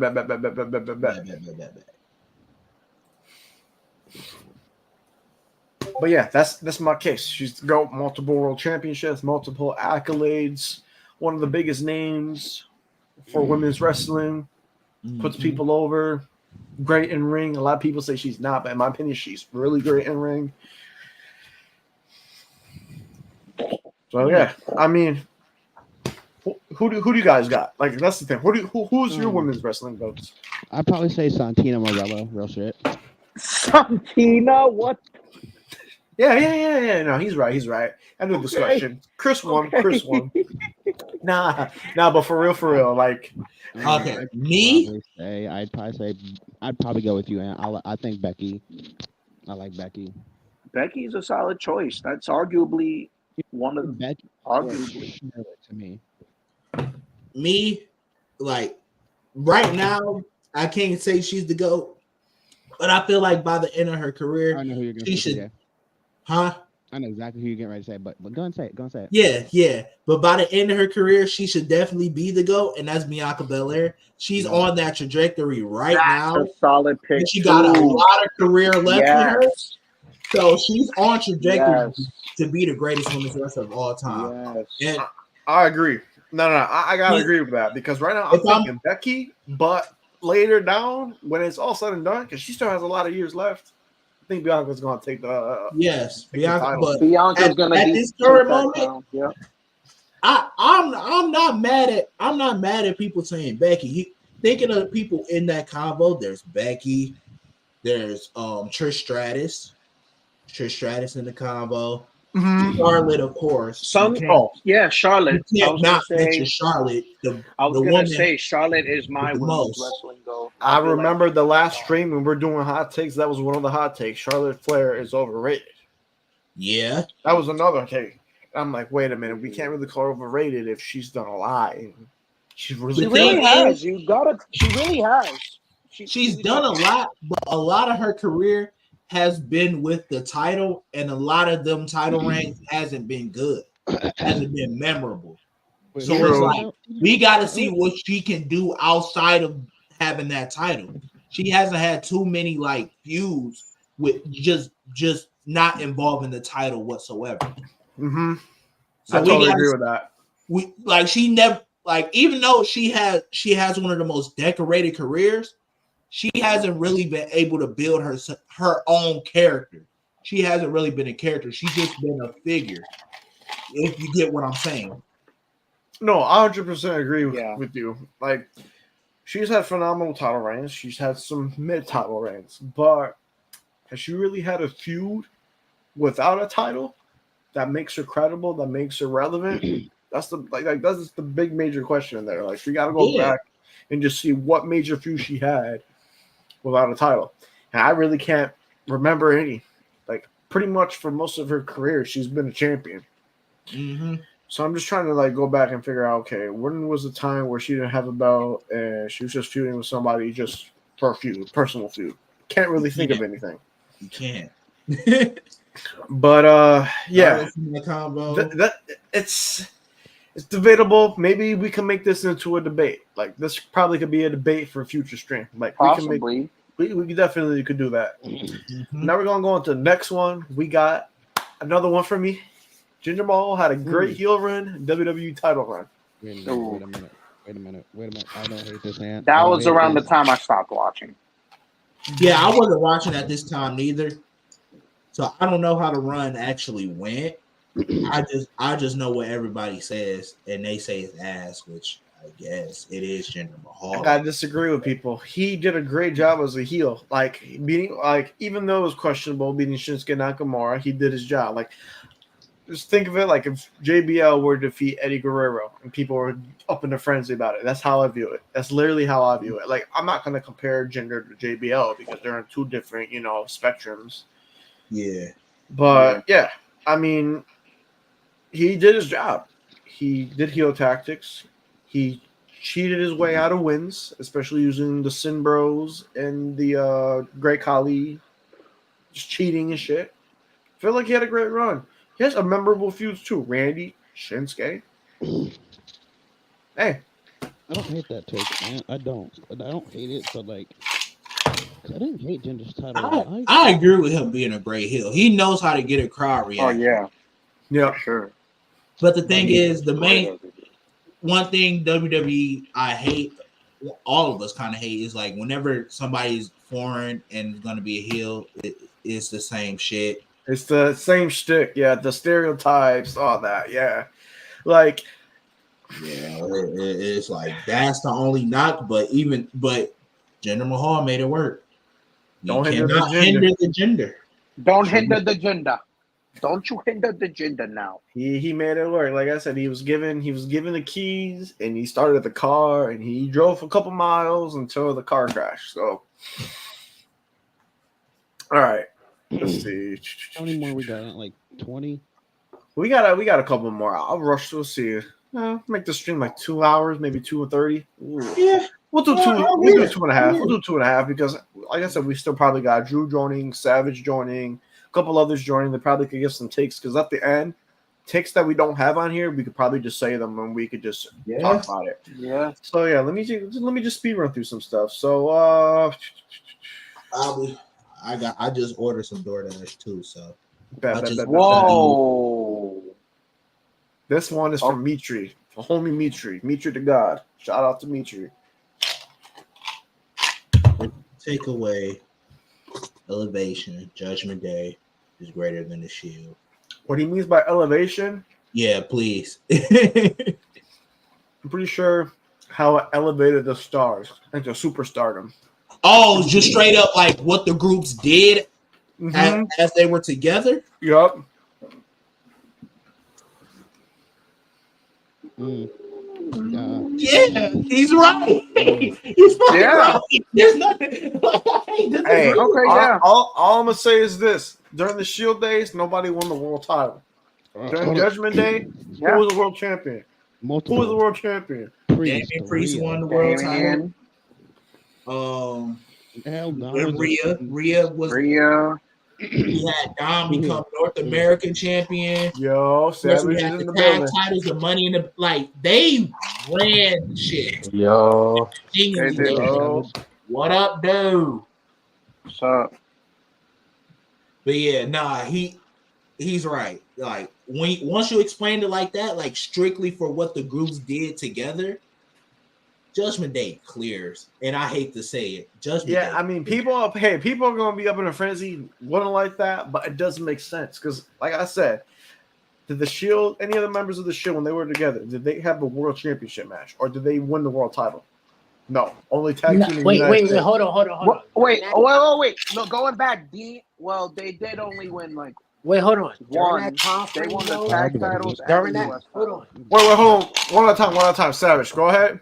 During that time frame, though, bro, it was like niggas like Cena and Randy still running it. During like today, in today's age, you got niggas like Cody that's champ. So it's like the Shield was still having like the IC title, the US title. They had the tag titles. They fought way bigger, better factions. Like they fought Evolution.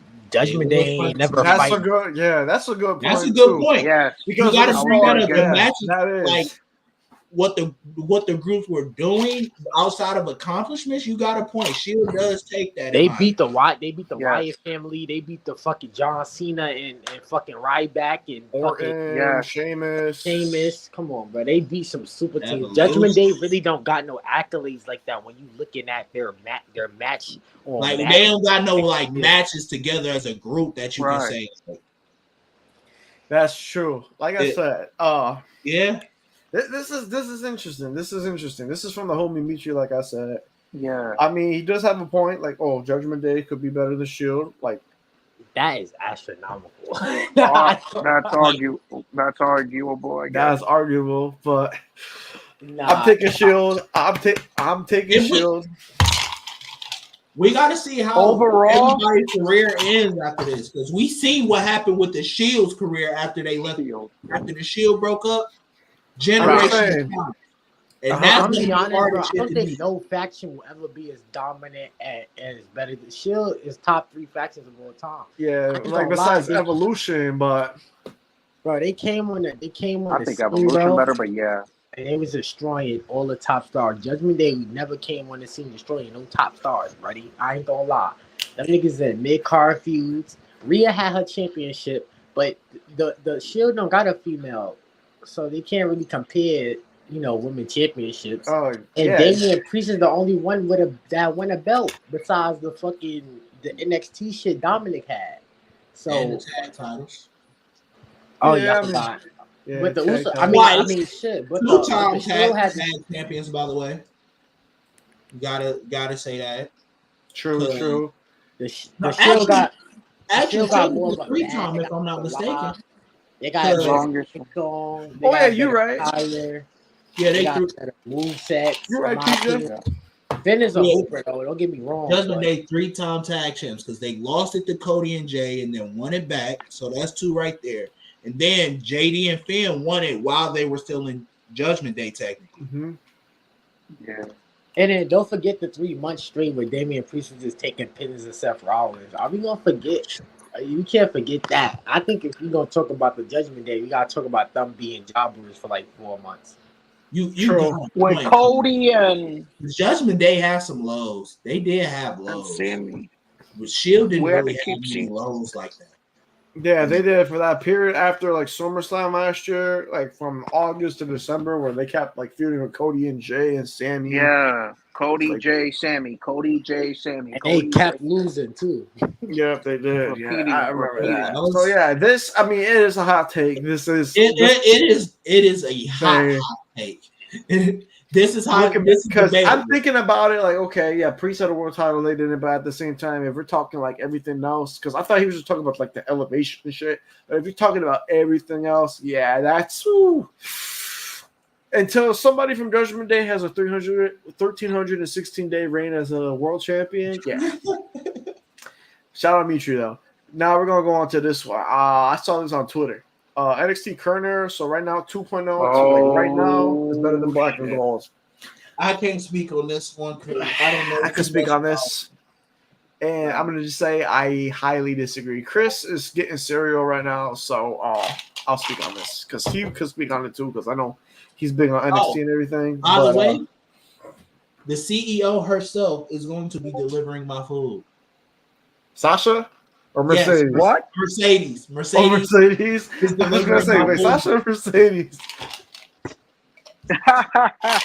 Shit, CEO, but nah, I gotta disagree with this. I mean, look, current era is fucking phenomenal. You got stars like Braun Breaker, Carmelo Hayes, Roxanne, Cora Jade, Obafemi, Wesley. The list Future goes stars. on and on and on. Future stars. But we're not gonna discredit Black and Gold. They literally took indie stars and developed them into like WWE, the WWE formula. Yes. And they were putting out banger after banger after banger on every single takeover. Whether it was Johnny Gargano, Tommaso Ciampa, Adam Cole, Finn Balor, the list goes on and on and on. Hell, my favorite pay-per-views in the Black and Gold era. I'm still trying to form my opinion because, like, The thing is with NXT the NXT current era, until they get a match better than Adam Cole versus Johnny Gargano at NXT Takeover New York. Peak. W. I'm not saying the current era is better than Black and Gold. Until I see a match that is better than Adam Cole versus Johnny Gargano at NXT Takeover New York, current era is not better.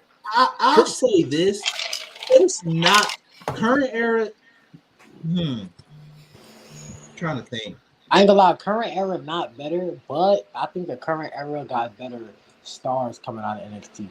Like I ain't gonna lie, like look at Braun Breaker For the main roster, yeah. Yeah, the main roster. True. Like, look at what they did with Braun Breaker and shit. I'm not saying Adam Cole, Finn Balor, and etc. didn't have such success, but when you look at niggas like Dragunov, Carmelo Hayes, Braun Breaker, the niggas that came up from NXT, they getting put in that fire position. Vince They're wasn't being putting better them- molded for the main roster, Yeah, which was Vince the point of wasn't doing NXT that, in the bro. first place. Black Vince and wasn't Gold. really doing that. Let's Black and be Gold was fucking just real. almost Black and dead. Gold wasn't developmental. It was WWE's indie show. Let's be fucking real. That's what Black and Gold was. It was WWE's indie show. Indie, they were getting all the indie talent and they were putting them. Look, And bro, Gargano, at that Ciampa. time, it was that style of wrestling, it's that style of Oh. storytelling that people wanted to see. Yes, sir. No. Drew's in the building. What's up, boys? Andrade. What's going on? What's going on? Modelo. Oh, my food on the way too. That's funny. What's going on, But boys? yeah. How about you? Doing good. We're talking right now about this take. NXT current era better than Black and Gold. What are we thinking? I have to disagree. Yeah, that's what I I'm have to disagree, bro. That Black and Gold era between 2018 and 2019 was the one reason why people were to stick around for WWE during that time. That's what I was saying. Roger That's Strong, literally Undisputed what era. people Don't get me need. wrong. So when we talk about current day era, are we talking about like with Braun Breaker, Mello, and all those guys? So from the start of NXT 2.0 in 2021 all the way to right now. See, I'm not gonna lie to you when it comes to like singles matches and all that. Like, it's tough, but like a guy like Braun Breaker wasn't in NXT during that time in the Black and Gold era. But you know what this era doesn't have is a fashion like the Undisputed era. Nothing will top that off ever. And on top of that too, there were times where like we were getting like 5-star matches like on almost every single pay-per-view. Like think about Gargano versus Ciampa. That was a really good one. That feud was phenomenal. Yeah, That rivalry. yeah, Top three. Such a Definitely top three. It could be a hot take too. Top three rivalry of all time. I said it. Oh yeah, definitely. And like I feel like if any fan that's coming back to WWE, they have to go back and watch those matches because they miss out a lot of good NXT matches, man. I think about Kevin Owens versus Sami Zayn. That's a great rivalry. I mean that's like what, like the brink of the Black and Gold era. That's when it was literally on the hot seat. Like so like, man, that was such a great era, bro. I mean, that was just great storytelling. I mean, that was when Triple H was in charge, and then Vince was just doing his thing back in 2016, 2018. Yeah, I mean, this is another hot take. Another hot. I love that song. You feel me? Bro, that's crazy. Just enjoy the sign real quick. And yeah. I love that sign. It's like it's like an intermission Wow. or whatever. Right. I wish I could set it up better. Hold on. Wow. You should put them in your front yard. Yeah. Let the folks know, bro. Need something to fucking tape it up there. Yeah, like a command strip or whatever. Yeah. Yeah, that's Ah, perfect. it's not sitting up. Oh man, we still got a lot of takes here, but no, we got hella time. We could be here for. I mean, it's not gonna be that much, but we still got like plenty that we can talk about. Oh yeah, definitely. So yeah, with this take, it's a hot take. It's gonna be in the category that because we're like sorting them out too as we go. This one, yeah, definitely hot take.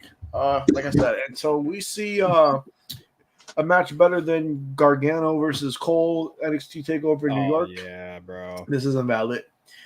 So now we're gonna go on to the next one. This is another one I saw on the server. Batista is the greatest world heavyweight champion of all time. I'm talking about the big gold. He had insane aura back in 07, bro. Like it was insane. Remember turtleneck Batista with the white turtleneck when he came out? The glasses. Yeah, dude, I ain't gonna lie. crazy. I got Undertaker. I got Undertaker with the World Heavyweight Championship over Batista with the World Heavyweight Championship. Yeah, you see, Or I though, got he had a Triple lot H. of short range though with the title. Like he only Or held I it for got like maybe Triple like 60 H's. days, maybe, right? That was the longest reign he Triple had. H's reign. Triple of H terror. reign of terror was way better than Batista title run. I mean, not better. I don't want to say that, but it was more like impactful. Yeah, but Yeah, if true. I mean, if you look back in those matches, he really should have lost like one, especially in WrestleMania 19 against Booker T. He really should have lost against. He Booker should have T, dropped that's that right then and there, bro. I don't know if y'all can see it, but it says Batista held it for 282 days.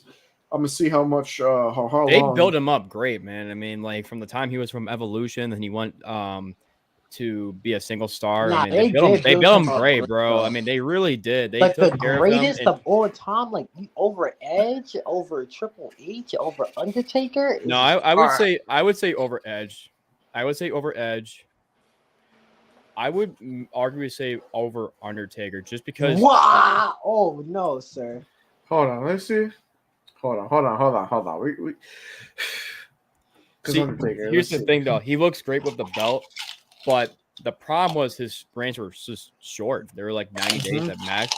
Yeah, I mean, he had two good ones, very solid ones. I mean, he looked great as a champion. I mean, I would say the three people that fit the belt was Triple H, Batista, and Undertaker. Those are the three best ones right there, bro. Solid. Solid. But I think Batista Undertaker. Okay, no. TJ, who do you think? Who do you think? Greatest world heavy. Like we're talking about the world. Big gold. Big gold, yeah. Hold on, let me. WWE version. Oh yeah, he got his. Oh shit! Yo, I got mine too. You want me to grab mine? Yes, if you want to grab yours, I gotta get mine. I did a Continental Championship, and then I got the fucking Universal Blue Belt. I gotta give you one of those right there. All right. Let me think. Okay, so, and we're not counting like the world heavyweight title that was in WWE. Just that, right? Just the big gold one, yeah. Okay. Just the big gold in WWE. From 2002 to 2014, 2013.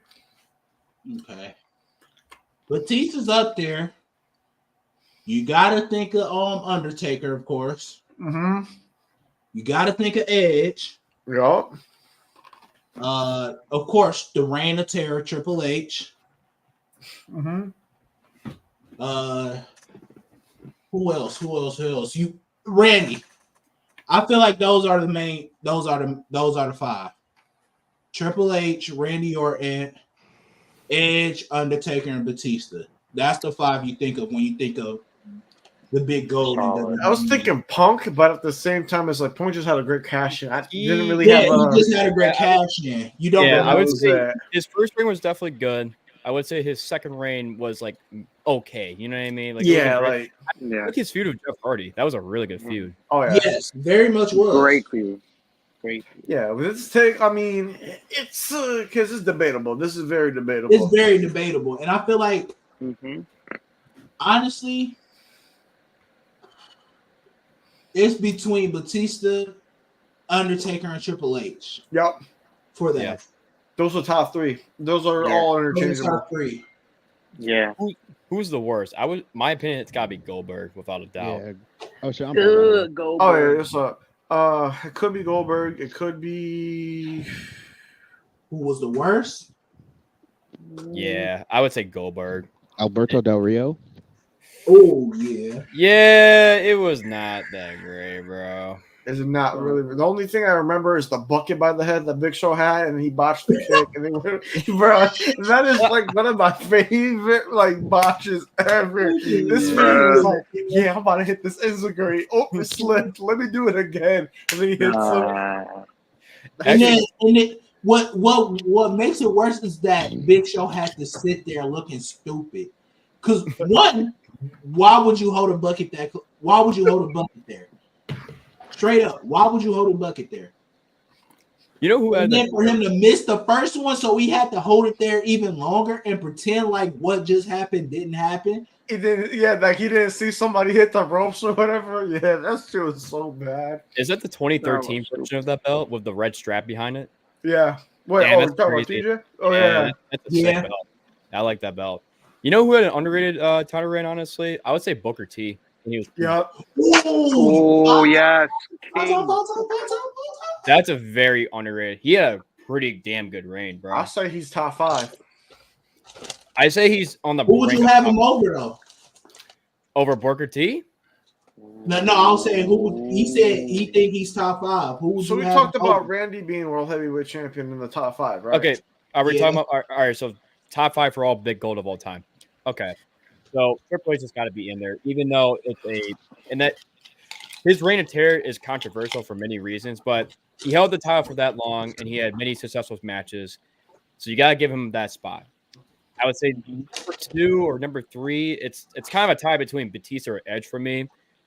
I'll be real with you, man. Batista was really good back in the era, man. If you go back to those matches, he had some pretty high profile matches between Oh shit, TJ, what you got? Eddie Guerrero, Taco Bell, and definitely Undertaker. Undertaker was his best feud when he held that title, and he had separate reigns too. So I think he probably held the title maybe 400 to 500 days around there with his combined reigns. Then Edge, I would say Undertaker has to definitely be there, but then Booker T. Honorable mention, Sheamus. Sheamus was a really good world heavyweight champion. No, you're right. Because he did carry 2012 with that world heavyweight championship. He really did, bro. People remember when people hated on him when he first came in the WWE? Nobody bought into him, bro. It was like crickets. Hey, I fuck with Sheamus. That's my guy. Yeah, but when bro. people came in, bro, nope, not a lot of people fuck with him like that. And then, he got the crowd over when he held that World Heavyweight Championship back in, 2012, 2013, around there. Mm-hmm. That's when he really became his own. No, but honestly, this is debatable. It could go either way. Yeah. Preference. But we're going to get into this take right here.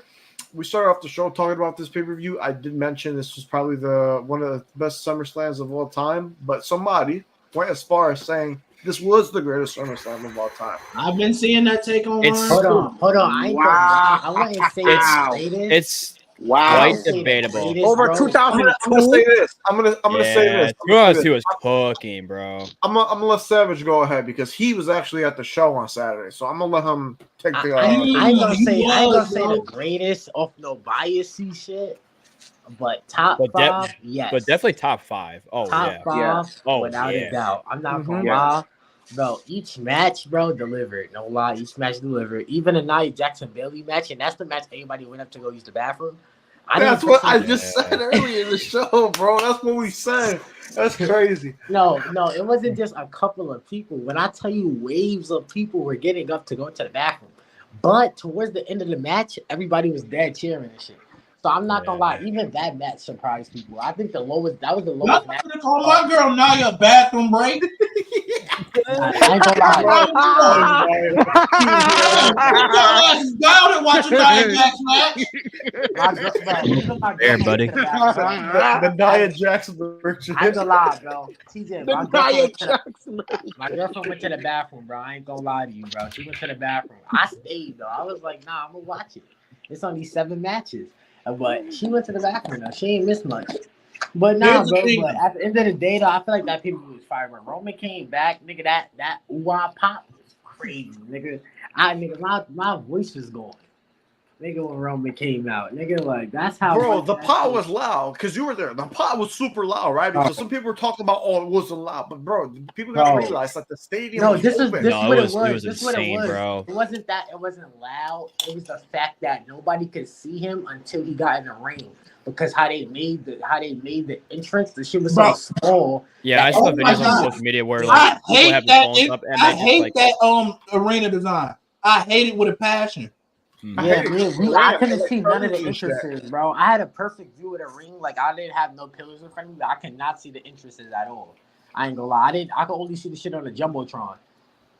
Like it was too many people crowding there on top of that. So it was like it wasn't the fact the pop wasn't loud. The pop was extremely loud. But the pop got bigger when everybody could see him. Everybody heard the theme song, but it was a new theme song. So Yeah, true. some people were like, what? And then we seen a Tribal Chief Jumbotron, and that's when everybody started cheering. Then it got louder when he like actually came out though, right? Nah, I ain't gonna lie, nigga. It got the loudest when he did his spear, bro. And everybody, when he did his spear, but when he did bro, his call in that the was corner though, dude, that was the Yeah, loudest I've that was ever the heard it. loudest. Ever, Bro. hands down. In Everyone was like, person, bro. I feel like everybody it was did it, bro. crazy. I feel like everybody did it. Like I have a video of like me recording and like while he was doing it, bro, you could just hear everybody doing it at the same time. That shit was crazy. Definitely the loudest. Hey, Now I had that same problem last year when SummerSlam was in Detroit. Everybody was saying the crowd wasn't really into it and stuff, but when I was there, we was going crazy the entire night, except for when Ronda and Shayna happened. That kind of killed us. Oh yeah, that Wait, was who said such the crowd was low this year? Because I watched like mad reviews on YouTube. And Oh shit. no! What I was I didn't saying is see- like people were saying like the pop for Roman wasn't as loud, but I'm like, you gotta realize too, the arena's open, so the sound is gonna go straight up. It's not gonna be like compressed or whatever because they're not indoors. That shit was It loud. still as was hell. loud, but people That are shit- expecting it to be crazier loud. Like you gotta understand it's outdoors. People just don't think. Yeah, it's an outdoor stadium, but I'm not gonna lie, bro. It was like It's still loud. everybody was cheering. Everybody, bro. Mhm. That's how loud that shit was, bro. I didn't see a single person sitting down, bro. Everybody got up when Roman came out, bro. Now to say it's the best SummerSlam of all time, that's debatable. The first SummerSlam I think of on top of my head is 2002 when it was The Rock versus Brock, Shawn versus Triple H when they had their unsanctioned street fight match. That was awesome. Mhm. One of the best matches of all time. So underrated. Kurt Angle versus Rey Mysterio. Custody of Dominic match. That match was. I know. And then RVD versus Chris Benoit for the IC Championship. That is pretty tough to top off. But then you got Versus who? 2000. Benoit. You Who? mean Error 404? Lord Baltimore. You said Breezy? no. You Chris said Breezy? Lord you said Baltimore. I said Briskin- Christopher. I said Christopher. Yeah, Christopher. You said Briskin what? Oh, yeah, Did I say that? Yeah, I think he said. No, Chris I'm just Tyson. saying Briskin what, bro. I think he said Chris Tyson. I ain't gonna lie. Chris. Okay. All right. Next Alright. take. Next take. SummerSlam 2024 top 5. Top 5 all time, without a doubt. This is my take right here. 06 to 11 Taker is the best version of Taker. I ain't gonna You lie. know what though? That I give was it 2. he had a lot of primes though. He had like 3 different primes, my boy. But in my opinion, this was his best version. Yeah, his 'Cause I know a best lot of matches were in this era. I ain't gonna lie. His best matches were definitely in his time span. Because I've been in arguments with people saying Ministry Taker's the best, American Badass is the best. I've been in a lot of Ministry was just more about like pushing the envelope as much as they can. Mhm. That was really the main thing about that. Like he had great matches in 98, 99, but 06, 11 was a Bro, I feel he was like a beast, Badass dude. Taker. I feel like Badass Taker was Undertaker. Like you remember, he got tired of doing the dead man shit. And he wanted to like Yeah. So I ain't gonna lie. I feel like your take is actually pretty good because that's when Undertaker was actually like his bet. Like he was able to do both gimmicks at the same time and make it his own. He didn't have to be like the dead man. Yeah, he had the gloves. He was wearing the biker pants still, but Literally. he was still a hybrid of the dead man. Yeah. I call it in-ring technician Taker. Like literally, he was busting all these crazy moves and shit. Oh yeah, he was nuts. Yeah. Hell's And the Gate, best part was that he was a workhorse too, so he was working Friday nights like no tomorrow. and he had the world title, like his best world championship runs during this time as well too, and Yeah. best Oh, yeah. storylines. Like literally, You're this was gonna two go tickets. 1-on-1 So I was- with the Undertaker. Yeah, that's And the crazy part about that too is like when in his first 6 years he defeated Hulk, but that was only for like a week because they vacated the title because of Ric Flair because of that infamous like tombstone to the chair Baco, and then didn't hold the title till he faced Sid in '96 and was it 12? Was it WrestleMania 12 that he faced Sid? 13. 13, yeah. So like the reason why was because they didn't need to give Taker the belt during that time. That was the thought process. Was just like he was so over. He didn't need the title. I went to the Dead Man show this weekend, and he was saying how like it was like WrestleMania was the big thing, but like it was some people backstage that they thought that fighting Undertaker was even bigger than WrestleMania,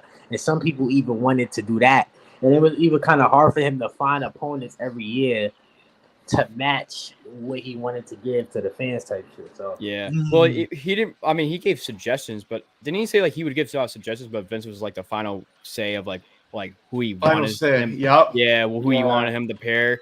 So like for instance, he wanted to face what's his face, Mordecai. What was his name? Mordecai with the white ropes and all that. Yeah, Mordecai. He wanted to wrestle him, but then Vince, he put in what was it, Mark Henry at the end. yeah, I'm glad. Yep. That was a good match. The casket match, I believe. Right? Great match. Great match. Mm-hmm. Yep. So that's who Undertaker wanted because he thought he could get over, but he did not get over within 2 months, dude. It was bad. Nope. That was a bad gimmick. Nope. Yeah, I mean, hey, this is debatable, but me personally, I think this is the best version of it. I mean, I agree. I think so too. Yeah. W take. You player are going 1-on-1 in the main event against the Undertaker player. Bong. All right. This is another one I saw on Twitter.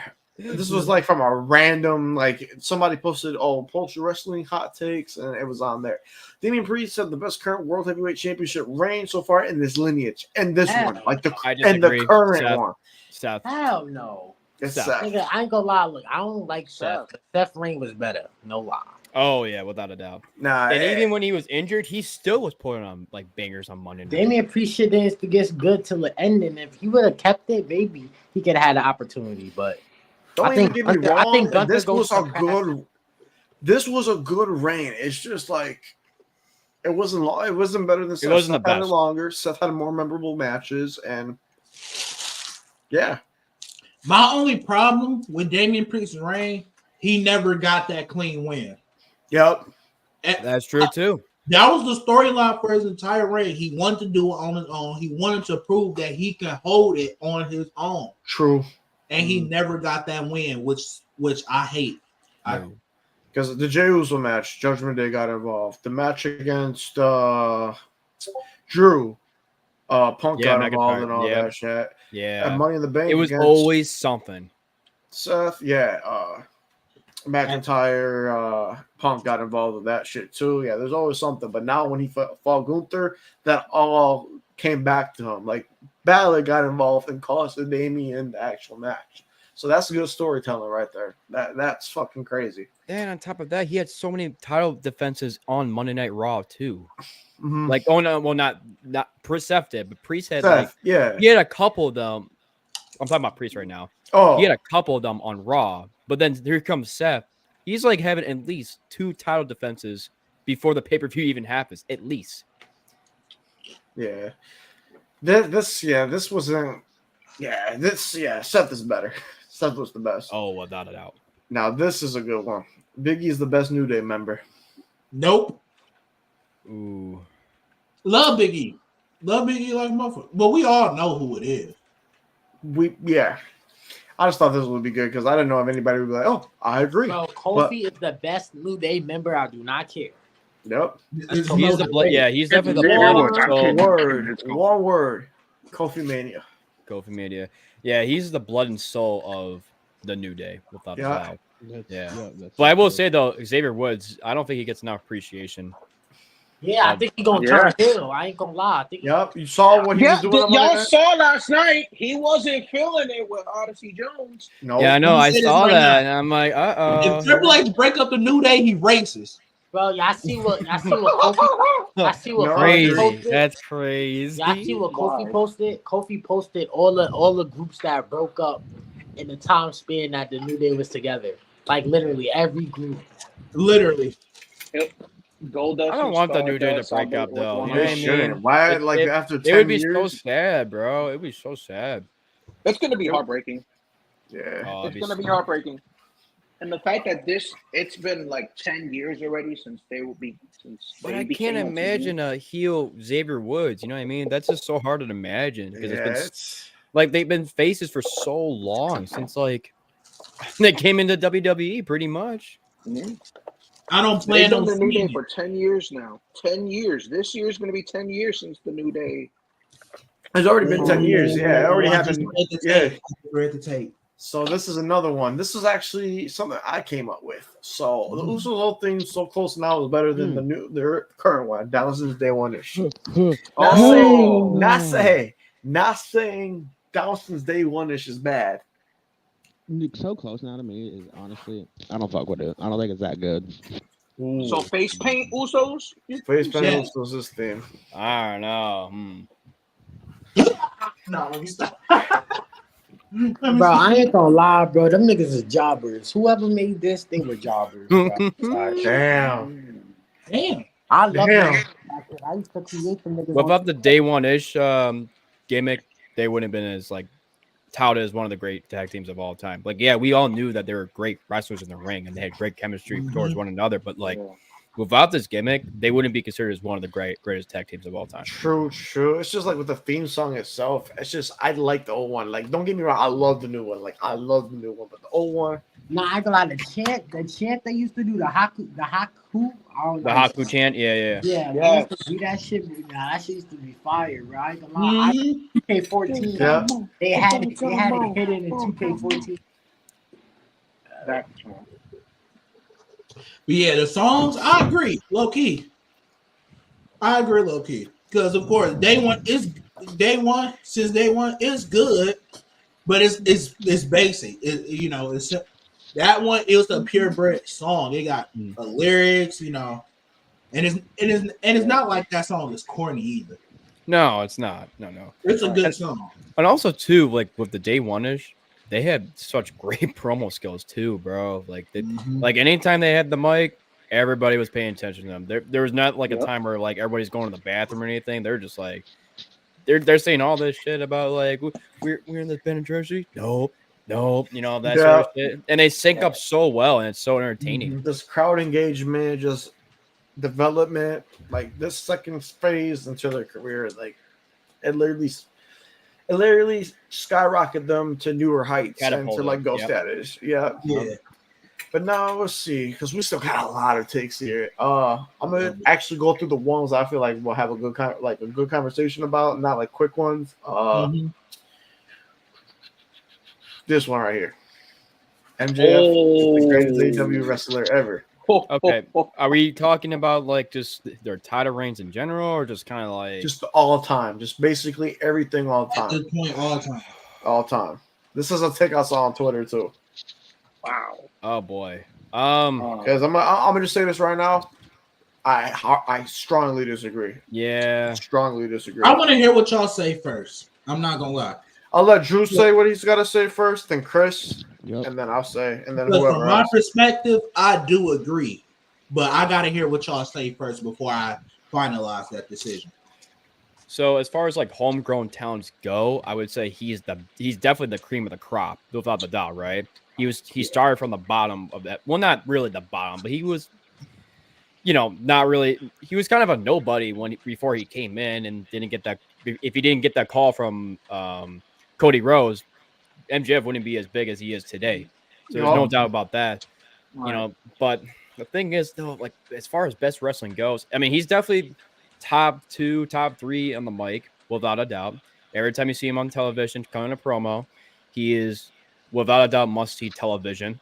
But to say he's like, are we talking about overall wrestler in general, or just kind of like?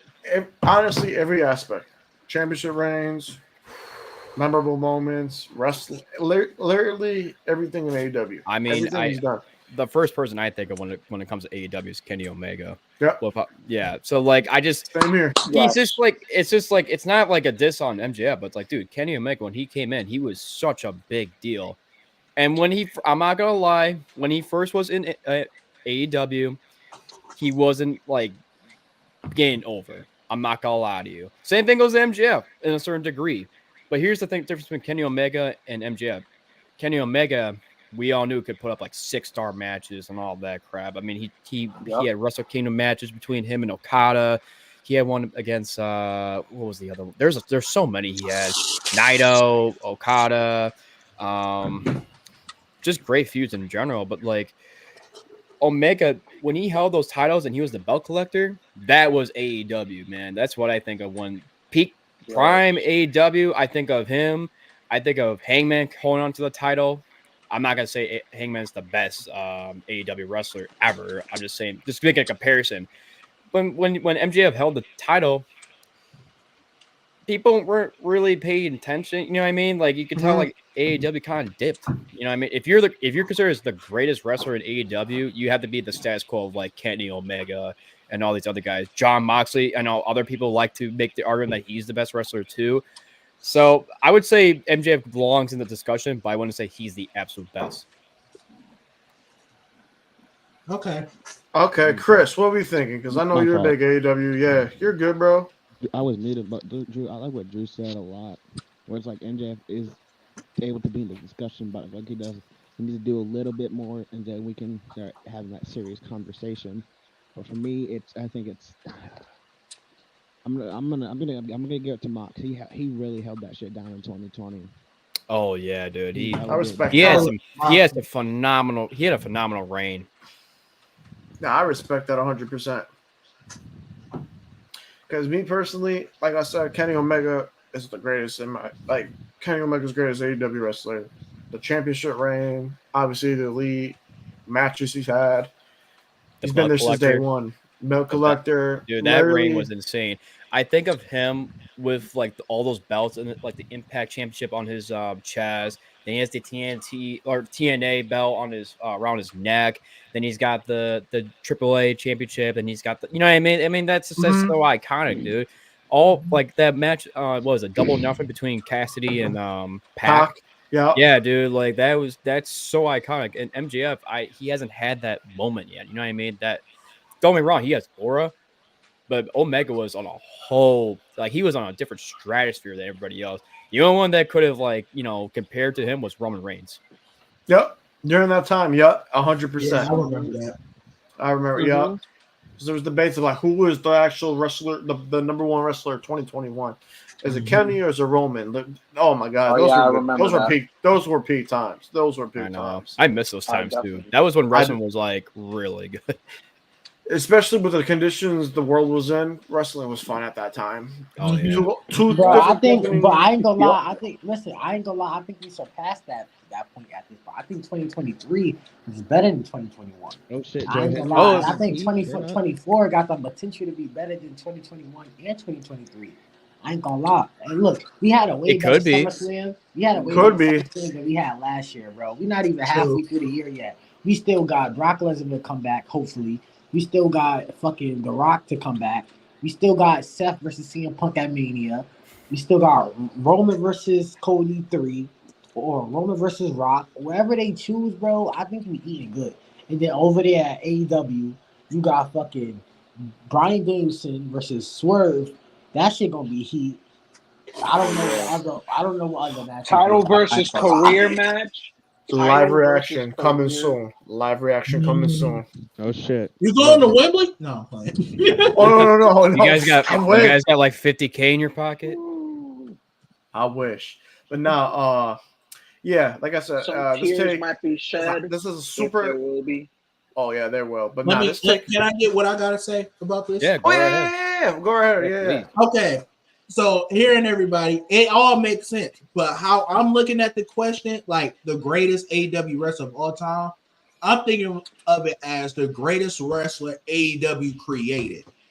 If you catch my drift. Oh, yep. Mhm. Because when you think Yep. about Oh, it, yeah. Kenny Omega already had a name for himself coming in. John Moxley already had a name for himself.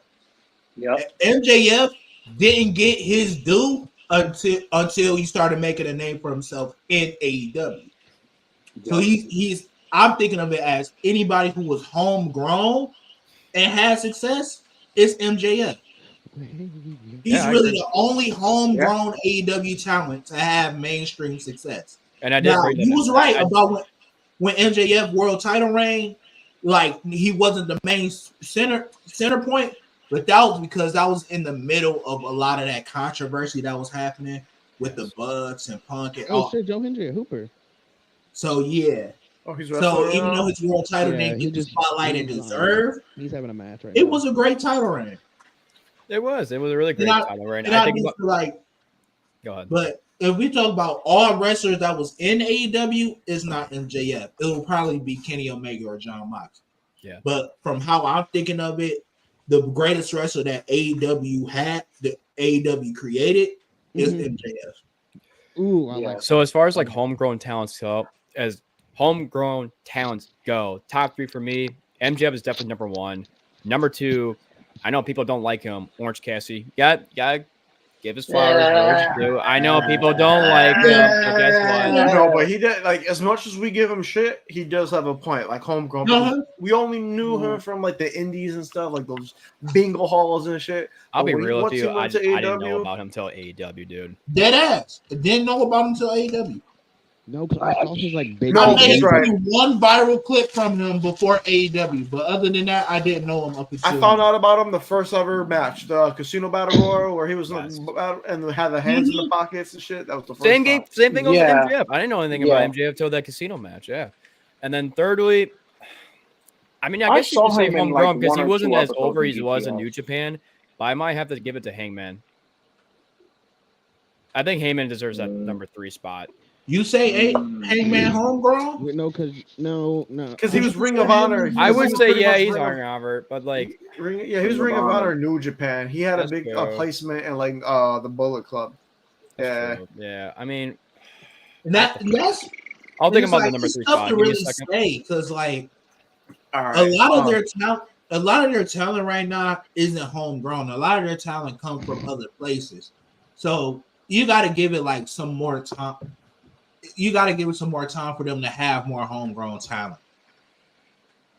That's kind of, in my opinion, all the AEW talent is not homegrown because AEW been there for like 5 years, so they really make no wrestlers. Well, here's the thing. They got super big in AEW.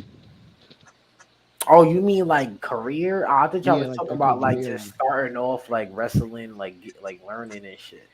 no. Yeah. Nah, just like I'm build, not like gonna being tell you. like in that company, just getting built up, like Oh yeah, storyline. I had my shit. Ricky Starks.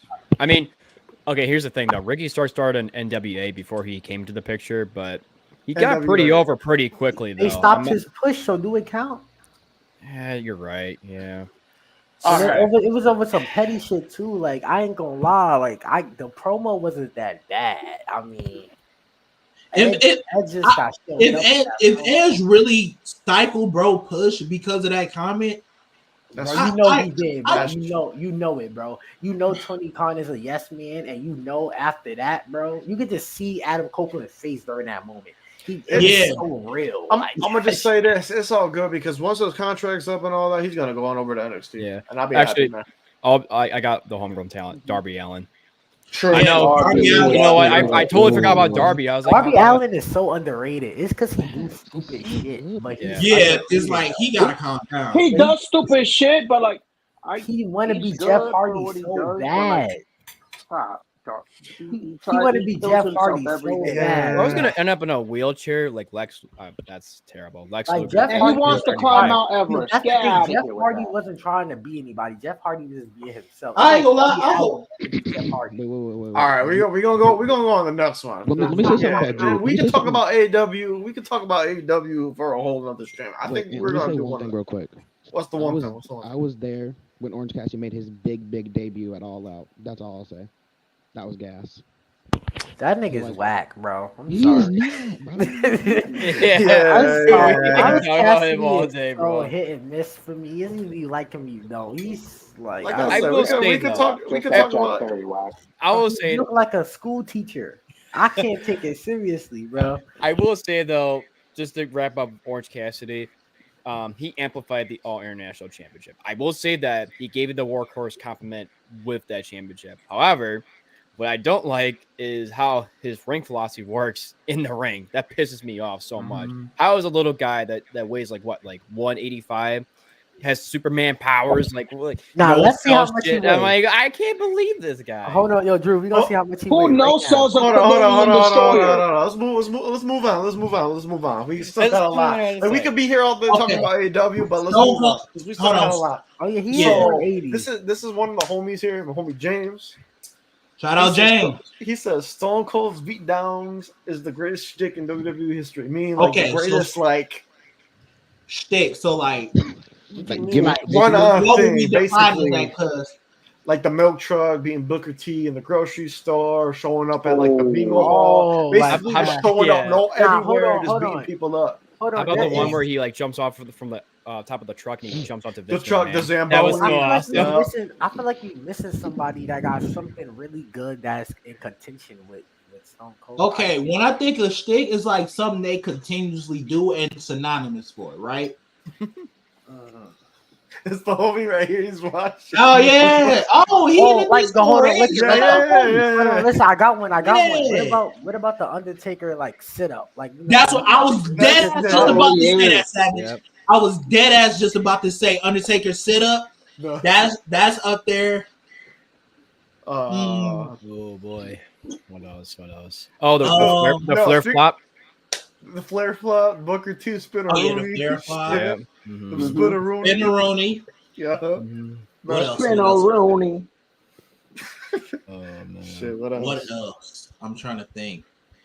Shticks. I'm trying to think of shticks right now. The Rock when he's hitting somebody with his hand and then he goes like this. Oh I'm sticking yeah. straight up your candy ass.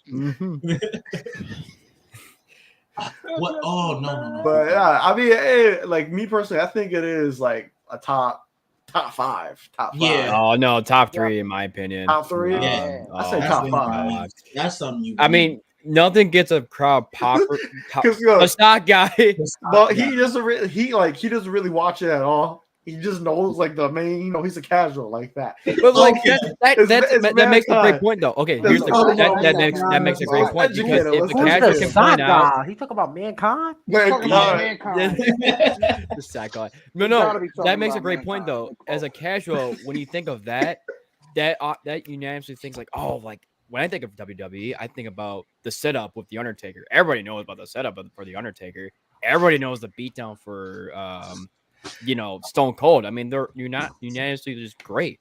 You go on YouTube, they get millions of views, bro. Mhm. Everybody knows about them. I ain't gonna lie, you can't see me, but y'all seen it might be the greatest shtick of all time. You The can't. nigga been running. The nigga been running with that for forever. And it's on commercials. It's come on. It's bro. everywhere. Yeah. It's a national everywhere. meme, Commercials, bro. Everybody know you movies. can't see John Cena, bro. Everybody know that, bro. Come on, This bro. shit's a meme too. It's a whole fucking meme. John Cena will be invisible for the rest of his life. True. Even He Cena even came acknowledged out. that meme. He even came out to the Oscars with nothing on.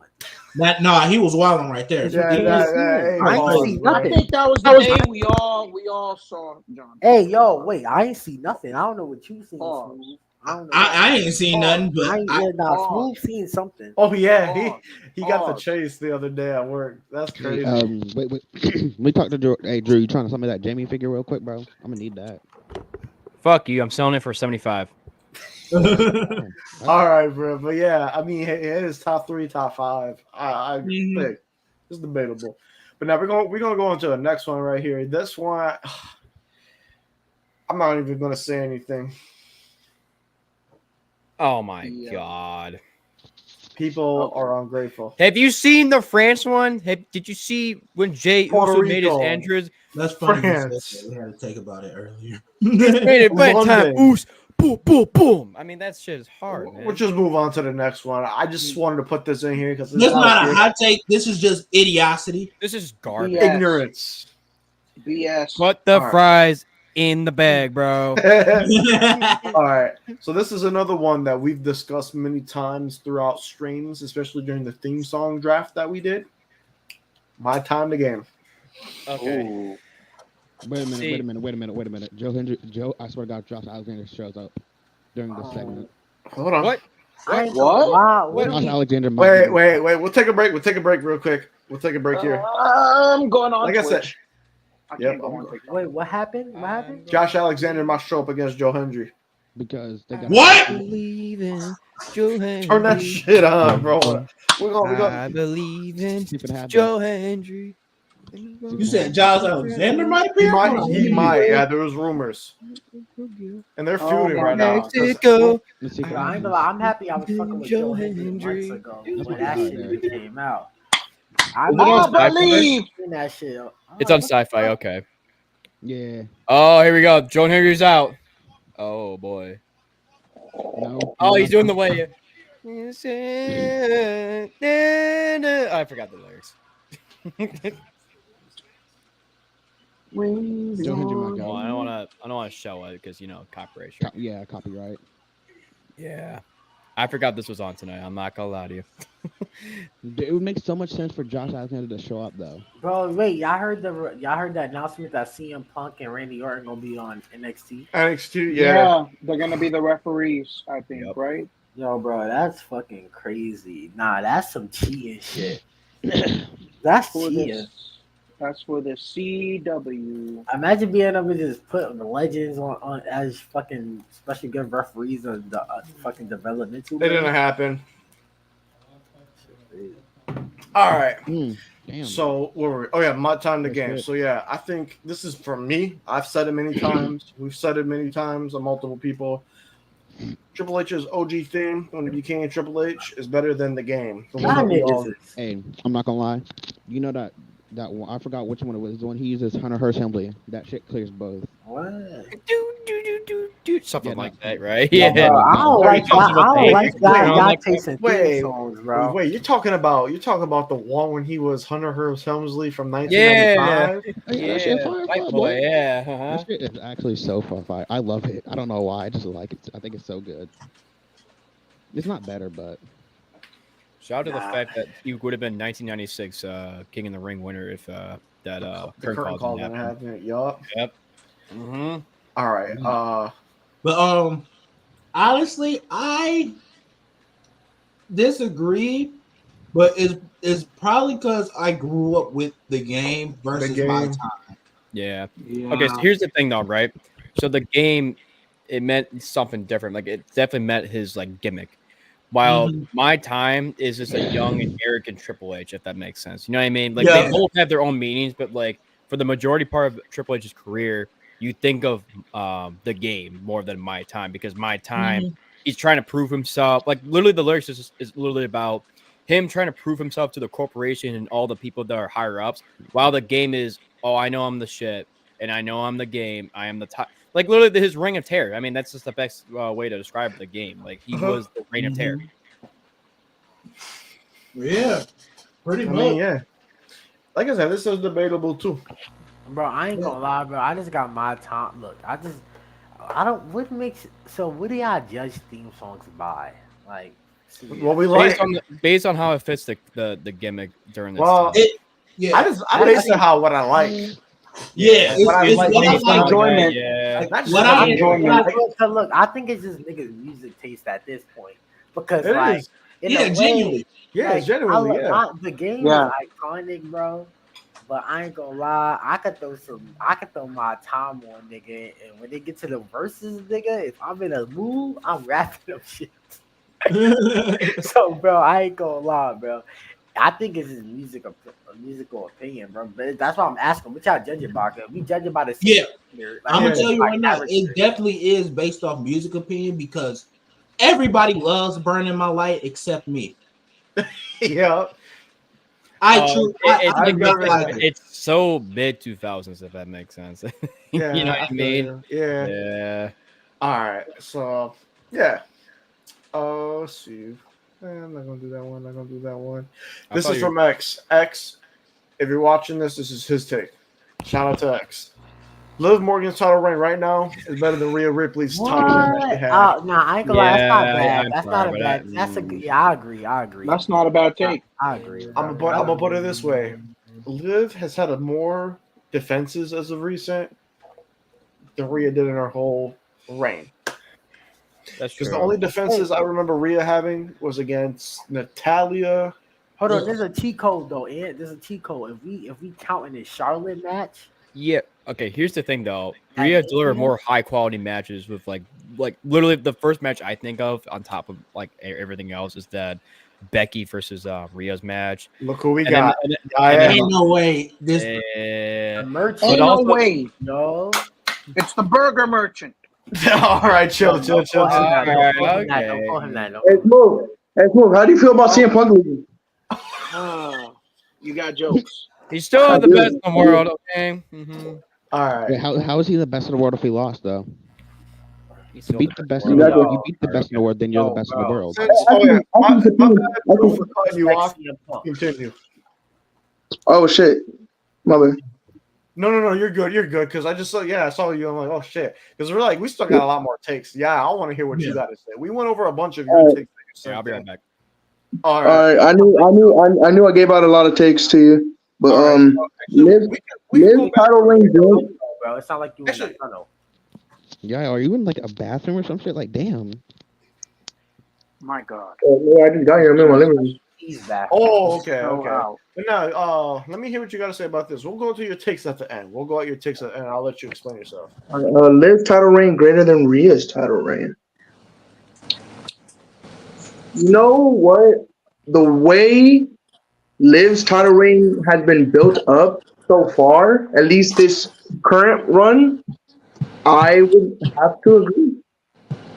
I feel like her beating Becky Lynch. Becky Lynch is a very prominent top women's wrestler, and then this revenge tour that she's been on, and plus the turn of her joining the Judgment Day. I feel like this run has been phenomenal. I feel like Rhea's run was great. Rhea's run was good. It just a lot of the matches that she had were very just piss poor or very just like, why is this match even happening type shit. Squash matches, yeah.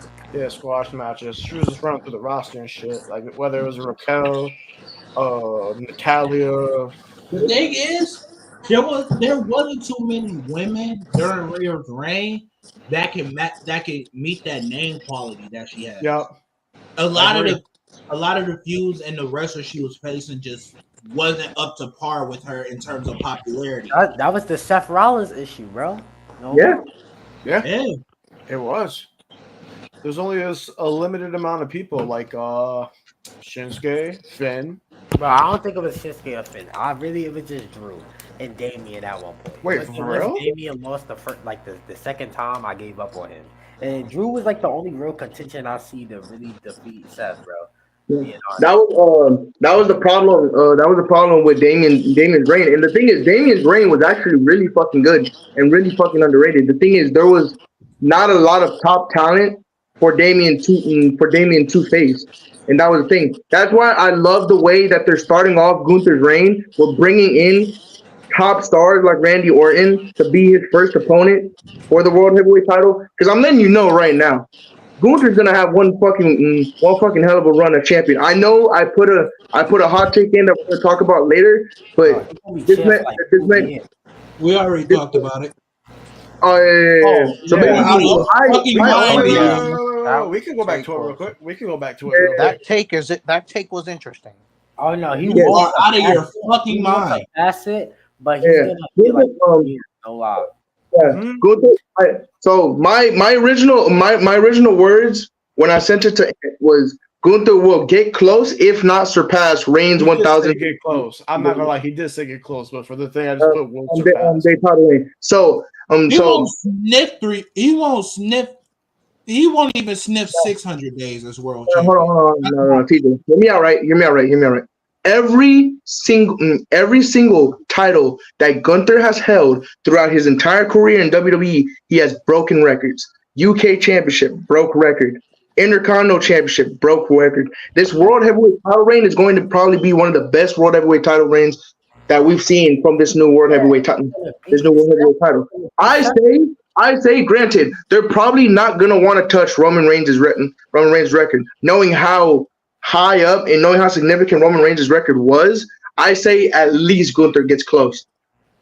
At least Gunther gets close. That's all. That's what I'm saying. At least I know for a fact. I agree Gunther with you. at least gets up there. They're not gonna get more than 600 days, and the reason I say that, bro, is because first and foremost, bro, Roman wasn't even supposed to have the belt for that long. Roman had the storyline. He had Paul Heyman. He had the Usos. He had the tag titles. He had the Wolf Universe. He had so many plot devices to which he could have the belt for that long. Gunther, great in ring as he is, and he's gonna have a phenomenal ring. He's not gonna surpass more than 2 years because people are gonna like eventually see some people that can beat him and are gonna want that. So I'm telling you, bro, he's gonna have like a 2-year title ring. Think about it. The only way I say he doesn't get close or doesn't reach at least 1,000 days is if his last opponent or if they book him right, his most challenging opponent will be Dragunov, because the Dragunov is one of the only 3 people who have pinned Gunther in ring in WWE. He submitted him, but here's my thing: the landscape of wrestling, we cannot do another 1,000-day reign again. It's true. Yeah, Genuinely can't. absolutely not. No. The fact that Roman got this far is unheard. Is like genuinely it genuinely shouldn't have happened, but it did, and it was great. This shit will not happen for like 30 years. I promise you. Something like this will not happen again in our lifetime. I would say I'm dead serious. I would say at most the reign will probably last maybe like at least actually at most 500 days. I'm giving it max 500 days. Yeah, I'll be surprised. I give it max 600, bro. No more than 600, bro. I ain't 500, 600. I'll be surprised. I'll be surprised if it passed 500 days. I think it's gonna get. I think he's gonna be out like CM Punk's. You know, it's gonna. Yeah, I think it'll pass CM Punk. Yeah, he'll pass CM Punk. 434. Yeah. Mm-hmm. All right, let's see. So we're talking about the Liv reign over Rhea. So yeah, Liv reign. I mean, it's debatable. I feel like Liv's reign has been a lot better than Rhea. Right. I say I'm just gonna let it. I can't say Liv is better than Rhea's right now because we're not that far into exactly. It's just too early to say right now. Exactly. It's too early to say for me. But right at this point in moment, how it's starting off on a good trajectory. It's starting off. It's starting off like it could be better. All right, let's see. Well, we'll make it to the 3-hour mark. We still got plenty of time. Gael came in, Savage came in. Yeah, we got a lot more. Let's see. Let's go with this one right here. Will Ospreay's oversaturated. So this is what I saw on one of the servers. Shout out Jay Aries. So Jay said he's oversaturated. I feel like what he means by this is just a lot of people, or Tony Khan and AEW was giving him everything. That's such a short amount of time. Titles, main events, the spotlight, quick. Hold on, let me talk. Nigga, go ahead. He the best wrestler in the world, nigga. What you gonna give him? Bro, look. I'm not even a Will Ospreay fan, bro. But undisputably, when he got signed to AEW, majority voted he was the best wrestler in the world.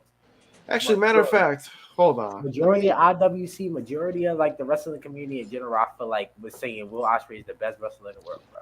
So, and with that being said, it's not. Why wouldn't Tony Khan treat him like a star? You feel me? That's like having Mercedes Moné come and having her fucking be a mid Carter. Why would you do that? You know. But let's say if like WWE were to hire him, would they literally just go for the process of him going to NXT and all this stuff? Like this is what it was. Will Ospreay's TV. Hold on. It was Will Ospreay's TV wrestling has become very oversaturated. And he said, "Wow, I still think he's a phenomenal talent.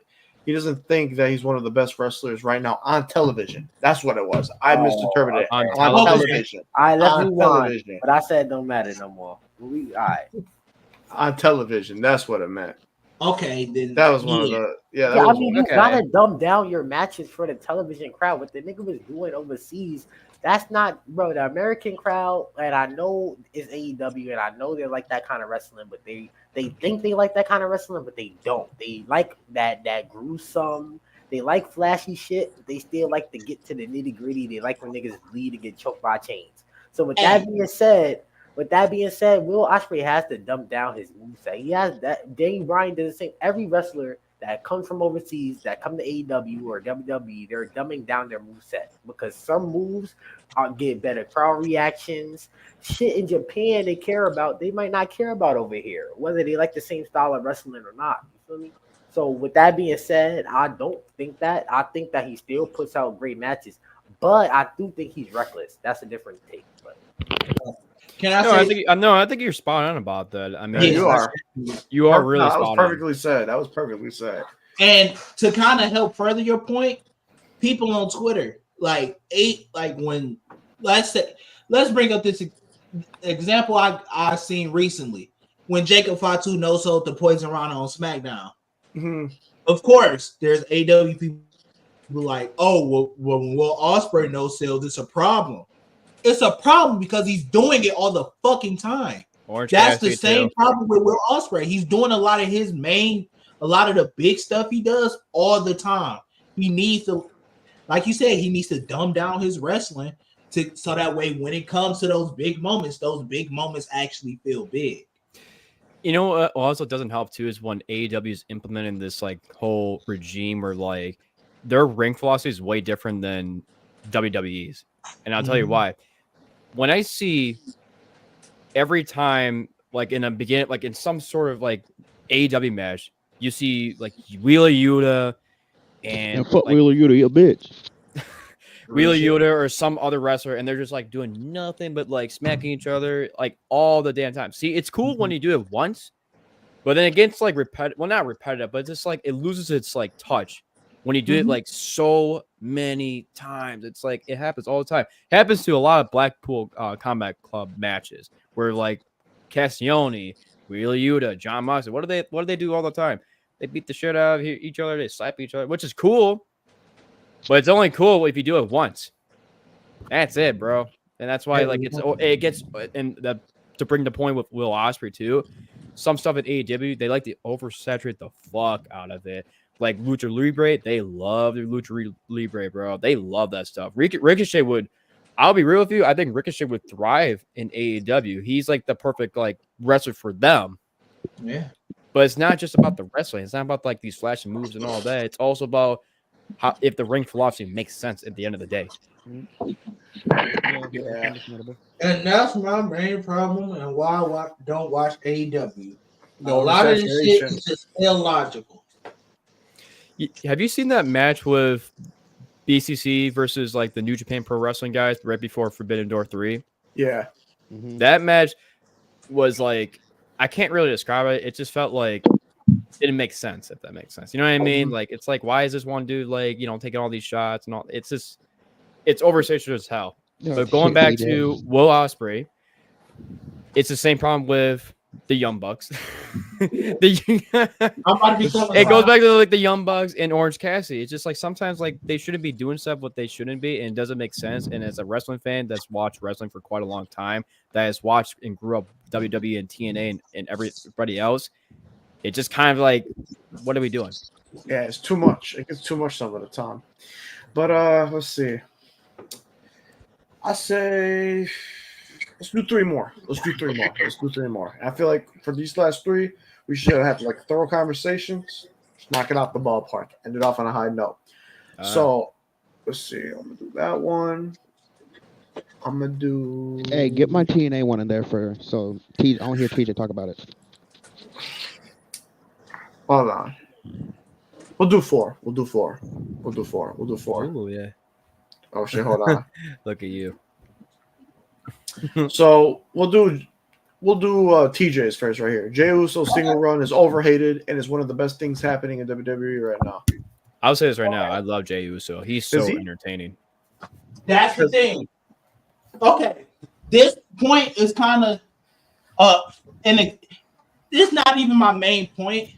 It's an example to my main point is that people are taking this shit too serious. Mm-hmm. Yes. Jey Uso's run is just about him having fun, that he's finally away from his family drama. You see that bullshit going on SmackDown? Oh God, bro. Like, I what? wouldn't be one of those family members in SmackDown right now. I wouldn't want to either. I'd stay in Raw and having a good time. Like, Jey Uso finally left that traumatic place he was in, and now he's just doing what he wants and having fun while doing it. And now he wants to be freaky with Rhea, which he has a good chance now. Exactly, bro. Like think about like think about it. SmackDown too worried about Roman Reigns killing Solo and me getting the match against Jericho for 2, my dream match. But and Raw's over here just Raw ain't nothing but bitches. I'm not gonna lie to you. It's literally what it is. Raw ain't nothing but bitches. I'm not gonna lie to you. It's true. He's right. But nah, Jey Uso's singles run is very much overhated due to the fact that, yes, would I like Jey Uso to be a little bit more serious when it comes to certain moments? Yes. He has the range. We've seen it in the Bloodline storyline. He has the range and ability to make his character more serious and fit what is needed. But right now, it's not needed. Yes, he's having fun. Like I get, he's going by main event Jey Uso and he's losing all the big matches and all that. But he's just having fun. He's chilling. He's away from all the drama. People also critique his wrestling and how simple his moveset is. But y'all got to remember, he's been a tag team wrestler for a majority of his career. Most of his moveset is built to be with his brother. Mm-hmm. So y'all got to give him time to develop his own moveset. He's just as learning as much as we are. Hold on, Leah. This is for me. This is my take right here. Yup. Oh boy. Let's go. This nigga is not overhated. This nigga is mid. I don't look all that motherfucking excuses. This nigga, how old is Jey Uso? He old enough to know how to wrestle by himself. He don't need no motherfucking his hand held by his identical twin. It's not like Jimmy is motherfucking 6'10" and they got like a big man, little man fucking type moveset. Them niggas is the same height, weight, all that. That nigga need to know how to wrestle by himself. He spams super kicks. He spams Uso splashes. He spams the same shits, bro. And then he just spams the yeet. He dumbed down his mic skills. He dumbed down everything. The nigga's a theme song merchant. The nigga's a super kick merchant. The nigga, see what he did on the biggest stage of them all, WrestleMania. Everything let me give you a comparison real quick, right? Let's go back to 1991, okay? Let's go back to 1991, right? Let's talk about Shawn Michaels for a second. When Shawn Michaels was getting back out, he just broke out with Marty Jannetty, right? He threw him out of the window, right? It took him 2 years to get over. We're still in year 1 with Jey Uso. We just got done with year 1. We're in year 2 right now. I'd say just give him time. He's still figuring it out. And it's Shawn Michaels. It took him a little bit. LA Knight. He didn't win the IC belt until 1993. WrestleMania was it 1993, right? Was WrestleMania 9? Yeah, something like that, right? He didn't win that IC belt. Same thing goes to Jey Uso. You gotta give him time, but he's definitely a fan favorite nonetheless. And as far as like simple movesets go, how many wrestlers in the past 40 years has had a simple moveset, but the fans love him? Stone Cold. Yeah. No. That's No. I make a good point. Look at LA Knight right now. LA Knight right now, he's not even a that's true. LA Knight tag team wrestler, but guess what? He has such a smooth, simple moveset. But people love him nonetheless because of the promo. They don't care about the wrestling. That's the thing. Wrestling is great in a degree, but if the gimmick is great, the promo is right, and the fans fuck with him, guess what? He's gonna go and get himself future wrestling. Let me say something. Yo, TJ, back me up, TJ. First off, you're comparing Stone Cold. Hold on. You're comparing Shawn fucking Michaels, bro. In the sense Okay. of a tag team wrestler And breaking he's out. deemed as main Alright, event look, Jey alright, Uso, right? look, Blame him to look. Shawn Michaels. Shawn Michaels, he Jey had the IC Uso- belt at Jey one point. Uso Okay, no. He had the IC belt at one point, right? Jey Uso, he's still trying to get his belt, right? He needs to get a mid-title belt. He's proclaimed as Type shit. main event Jey Uso, right? He main So he's got to get a title at one point or another. He made Shawn Michaels, it took him a couple years to get over. How many Okay, main events you has can't this nigga been in? This get nigga been in, over like, that 15 easily in main the events. WWE. Yo, Look how many bro. guys there is. No. Look how many guys there is right now Jay got in the over easy WWE as right hell with the now that are bloodline. in the main event. You got Gunther, you got CM Punk, you got Drew McIntyre, you got everybody else in that playing field. It's going to take time for Jey Drew. Uso to get into the main Drew, event. this is picture. what Drew, Hold on, this hold on. is why I disagree. Hold on, Ant, hold on. This is why I disagree with you. Because guess what? I'm not even hating on Jay from a perspective of I expect more of him. No, that's what it is. I do expect more of him. That's why I'm hating on him. Because last year, when he was fighting Roman Reigns, he was way better. Early in the year, he was doing better. His promos was better. The shit he was giving more effort. It was more effort given, and you could tell his move set, the shit he was doing in the ring was the same shit he's doing now, but it was accelerated. Hold on, I want to hear Yael. Yael, what you got to say? Let me talk. Watch this. I'm about to disperse this whole convo, right? Watch this. So, Drew wants to compare Shawn Michaels to Jey Uso. That's completely fair because you know why? Thing is, how did Shawn Michaels come into the business, right? He was in a tag team called the Rockers. What happened during that tag team? Shawn Michaels was the better wrestler. Shawn Michaels was the more popular wrestler, and he turned on Marty Jannetty. What did Jey Uso come into this business as? A tag team wrestler. He was in problems and situations with his family, and what did he do? He fought his family, and left his family.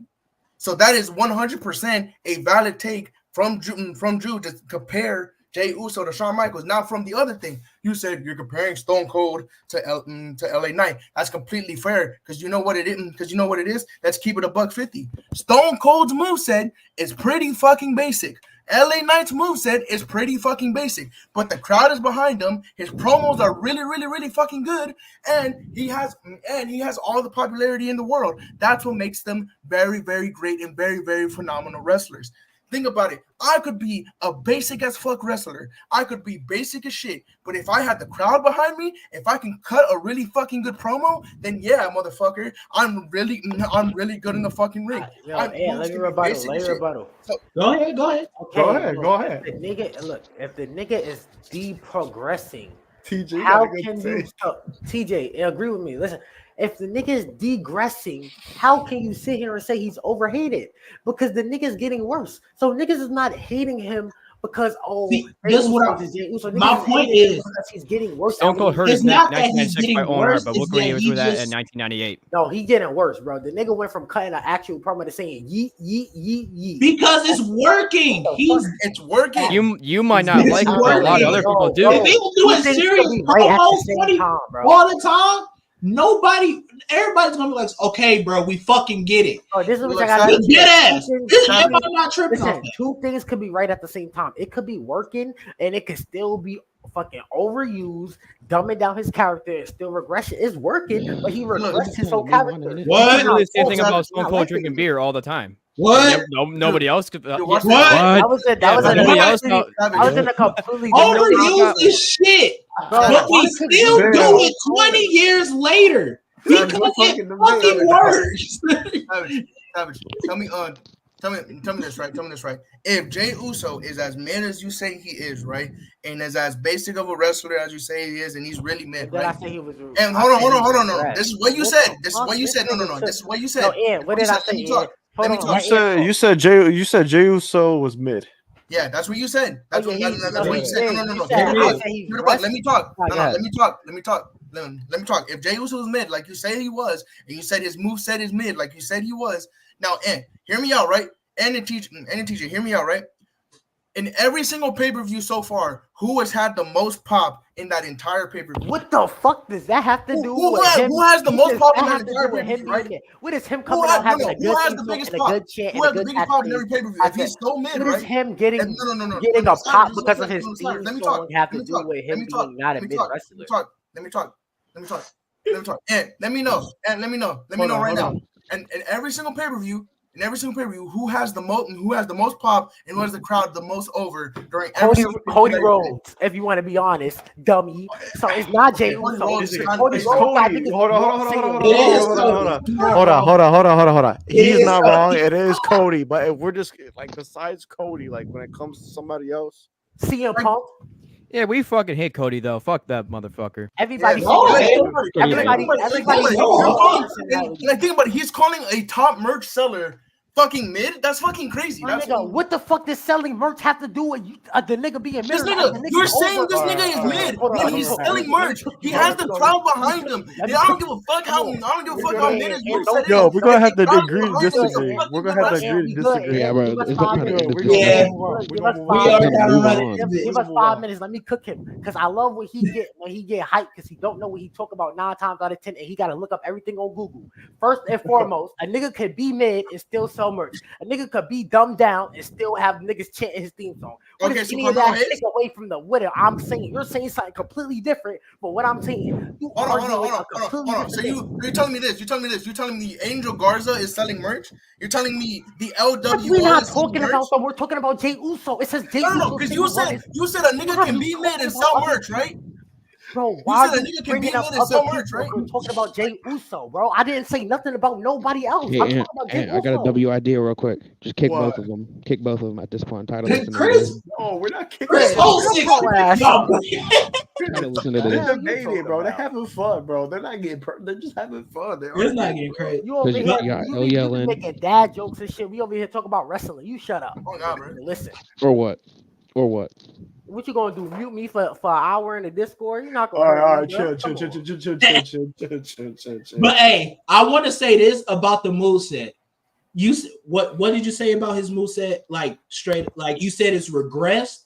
Yes, regress. Yes. My thing, when I say the reason his moveset isn't that good because of him being a tag team, that I'm saying that because his moveset hasn't regressed at all. This has always been his moveset. It gets covered up because he's in a tag team. TJ, when he fought, no, I'm saying not when he was in a tag team. I'm saying when he was on his single shit, like after, like when he was like disputing with Roman and shit like that. And when he wrestled Roman, you like, bro, you didn't see the difference in his wrestling ability compared to now. That's all I'm not talking about when he was on the tag team. For y'all that think that, I'm talking about when he was on his single shit at the beginning. Basically, the year. Wrestling. The year before the year. I won't say the moveset, but the energy in what he was doing. Because I will say that. You're right. I will say that. Right now, he doesn't put as much energy into him doing it because he really doesn't have to. But back then, he was putting his all into it, and you can see it. So I will give you that. There is a slight regression you do see. TJ, now I feel like he's going to have more character because what it looks like is that they're gonna make him tag with Sammy, and of course that War Games match is going to be OG Bloodline versus Bloodline 2.0, which I feel like is going to give Jey Uso once again a lot more depth to his promos and his wrestling ability, because I feel like his yeet persona is yes, it does tend to be very lackluster because literally all he's doing is nothing but a word. His whole gimmick is nothing but a word. And let's be real. That gimmick is for the kids. Yeah. Basically his gimmick is, I'm for the kids. But it's like I feel like once he starts doing that feud alongside Roman, alongside Sammy, alongside Jay when he comes back, I feel like he's going to progress a lot more and get a lot more in depth and basically be the Jey Uso that we use. He's gonna get more serious, you mean? Yeah, basically. Yeah. Basically, we're gonna have the old Jey Uso that everybody loved. Instead of just like yee, if you know what I'm saying. Yeah, and honestly, I'm not surprised at how much people aren't really messing with Jey Uso currently, because that's just how it goes. Once somebody goes from like a serious stage to go into a gimmick that caters towards the kids, a lot of the adults and people who really know wrestling aren't gonna like it. Like in comparison, like in comparison, Savage's favorite wrestler, Roman Reigns, 2015 to 2019, everybody hated him. Every single person I'm gonna in be the world, honest. every I'm gonna be single honest. person, I every was single a person hated kid. him. I love Roman because he came out, did the Superman punch and Yeah. the spear. So Yeah, and the thing I is, get what you're saying, but the yeah. times changed, brother. I'm 20. I don't want to see that Exactly. shit. Exactly. And the thing It's is, like pretty much the hate for Jey Uso is for people's preference. Yeah, Because that gimmick is genuinely for the kids. Yeah, and the And thing you is, can't and you can't take it too serious. That's why I fuck with it. Because it's something lighthearted and something bright on the card instead of all the fucking crazy shit that the white six is doing. Yeah, because TJ, you gotta have balance. All right, so wait, before we continue, I just want to say this. I think we're gonna do just one more hot take, and then we're gonna end it off there. For sure. Yeah. I mean, this is good. This is good right here. But I just don't want to go on too long. Pushing 3 hours. Pushing thing, but no. Well, this is good right here. I love this debate. But basically, this I'm gonna finish it off like this. Basically, the same thing with Roman Reigns, where he was for the kids and he was catered for the kids and mainly catered for Vince McMahon, if we're being honest. But it's like but basically, in 2020, everything changed. He got more serious, He got more tone. He got more depth. He got more character ability. And now we have the Roman Reigns that we know now, who was like that nigga, you know. It was like watching him grow, if that makes sense. Like, the character development, everything. Damn, that got heated. Like, really, man. No, that was a good debate. I didn't expect Yael to do that. I was like, oh my god. Nah, all right, you know what? You take the floor. You take the floor. I'm not saying it. No, more passion. I bring more passion about Jey Uso, man. That's what's up. Because look, I like Jey Uso. Hey, Jey Uso's my boy, bro. Like, yes, he doesn't have the most exhilarating moveset, but his character is connecting with fans. He's getting over with that. He don't need to be that flashy like a Will Ospreay or Bryan Danielson to get over. As long as you got you don't gotta just don't spam this shit. You could do a super kick and then mix it up with some shit. Yeah, I will say that. No, I get what he's saying. I feel like he's still you don't gotta have a complex move set. Just mix it up. Don't just mix it up. He's right. You know what though? Going back to the Shawn Michaels stuff that I was saying earlier, you know what Jay needs is like a manager or something like that. Just like Shawn had what was her face? Yeah, exactly. I think he just needs something like that to amplify the gimmick more. Mommy yeet. All right, so we're gonna get into the last one right here, and then we're gonna wrap it up. So this one, I don't know how this is gonna turn out. Rollins greater than HBK. Yes, Smoking dick. Hold on. If Seth Rollins never got injured, then okay, but he got injured, and no. So it still has better in-ring ability. Bro, I'm not gonna hold you. I agree with this. I got this on Twitter. If that's the case, this is crazy. I know this is crazy. Let me talk, nigga. Let me talk. Because if that's the case, HBK got injured and broke his back, came back in 2002, a brand new nigga over here cooking shit, came back, faced Triple H in a gruesome match at SummerSlam, one of the greatest matches I've seen at SummerSlam. And he faced God. If that's the case, you're smoking dick, my friend. He faced God, you said? That's crazy. Now, because I think Rollins is more complex. Like, look, HBK is one of the greatest to ever do it, but Rollins is more complex. I feel like he just hold on. This is the thing, though. We in 2024, y'all. Every time y'all say we do this old wrestler versus new wrestler, y'all always bring up complexity. And bro, times has changed. These niggas have innovated these moves. It's 30 years ago. So it's just like, yeah, I get it's more complex, but in my opinion, bro, I feel like for what it was during this time and what Rollins is during his time, and I'm comparing both, I think overall Shawn Michaels. But now, don't get me wrong. I ain't gonna lie. 2014 Rollins, that nigga was a god, nigga. 2015, 2016. 2015, 2016 was on crack, dude. With that being said, bro, it's really not. He was arguably the best wrestler on the planet. Oh yeah. You know what? I have another hot take. I have another hot take off stream, but like we'll talk about it off stream. But this one right here, this is good because look at me and TJ agree Rollins is better than HBK. Then I got Yael Savage about HBK. You're smoking dick. Drew, you said HBK, right? Yeah. So if we're talking about like their eras during that time, I would say Shawn has more of an influence than Seth has. There wouldn't be technical wrestling without Sean. That's how this shit started off by being technical. You sure it's not Bret Hart? Bro, it's Brad. You sure it's not Bret Hart? Okay. Tell me this. Tell me this. Who is the greatest wrestler? Who is the greatest technical wrestler of all time currently? Bret Hart. Brian Danielson. No. Brian Danielson. Wait, currently? Yeah, currently. Brian Danielson. Right? Brian Danielson, right? And So. answer me this question. Oh my God. Answer me this question. They Who better trained Brian Danielson?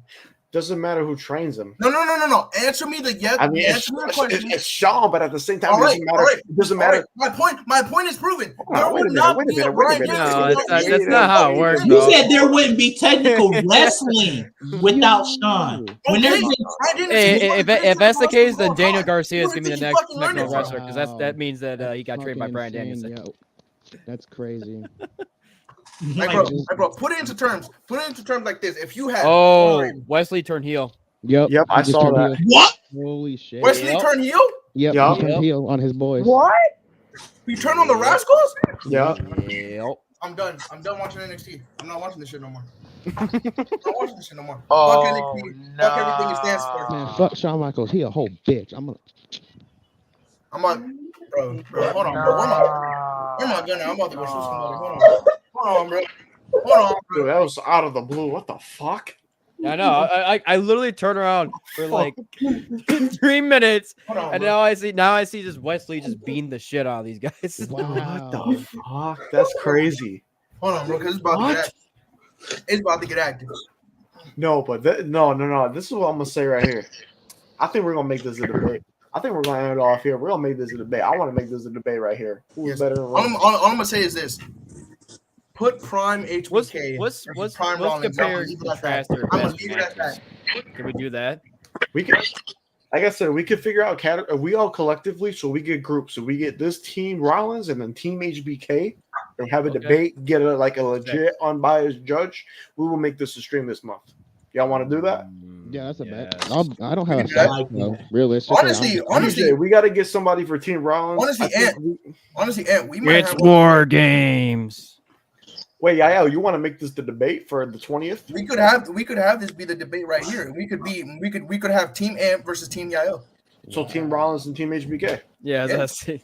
So me, TJ, and we get somebody else versus Drew, Savage, and Yael. We break it down into categories and shit, I guess. Break it down and then we Boom. compare matches. We'll do what we did with the Kurt Angle and Punk debate, where everybody will get on screen and we will talk. And I took that W. Yeah, and You know I'm about to cook like crazy with this HBK thing, right? Honestly, bro. we're gonna all cook. I'm gonna It's go. gonna be We'll fun. see. Crazy. We'll see, but I had a couple more hot We takes. this shit in a cliffhanger. Shit, we did. I mean, look, I had a bunch of other hot takes, but we'll do number 3. We're gonna do number 3. By the way, Josh Alexander didn't show up tonight, guys. Sorry. Yeah. He didn't show up I tonight. figured. But Yeah. yeah, Goddamn bitches. yeah. So that's definitely what we're doing on the 20th. So in 2 weeks. I should be off. Yeah, I should be. Yeah, I think on Yeah, The 20th. that's a what Tuesday, days have the week? not- that's a Tuesday. Damn. I don't Oh, think comes I'm gonna- Tuesday. Yeah, it should Come be all Tuesday. right. Comes Tuesday. We'll see. So that's If 2 weeks from now, exactly to this day. Yeah, But- I should be able to do it. like I said, we're gonna talk about it. We're definitely gonna talk about it. But Me and you gonna cook, my boy. My guy. I'm ending it off here. This was a successful stream. A lot of great hot takes, a lot of great discussion. We're definitely doing number 3 in the future, so stay tuned for that. Well, as per usual, thank everybody for showing up and showing out. It's a Saturday. We're going to be doing an open mic for cartoons. We're going to be having cartoon discussions with a few Hell guests. yeah. Better be there. I won't be there because I don't know anything about cartoons. So. All good, Reg. Just Hey, doing it. I- You know what it I'll is? watch. I just know Ed and Harry encourage the Carly dog. That's all I fucking know. Shrek 2 is still better than Shrek 1. I said what I There said. we go. We're going to talk about that. All right. Until next time. TJ, you know what to It's do. Antstroworld.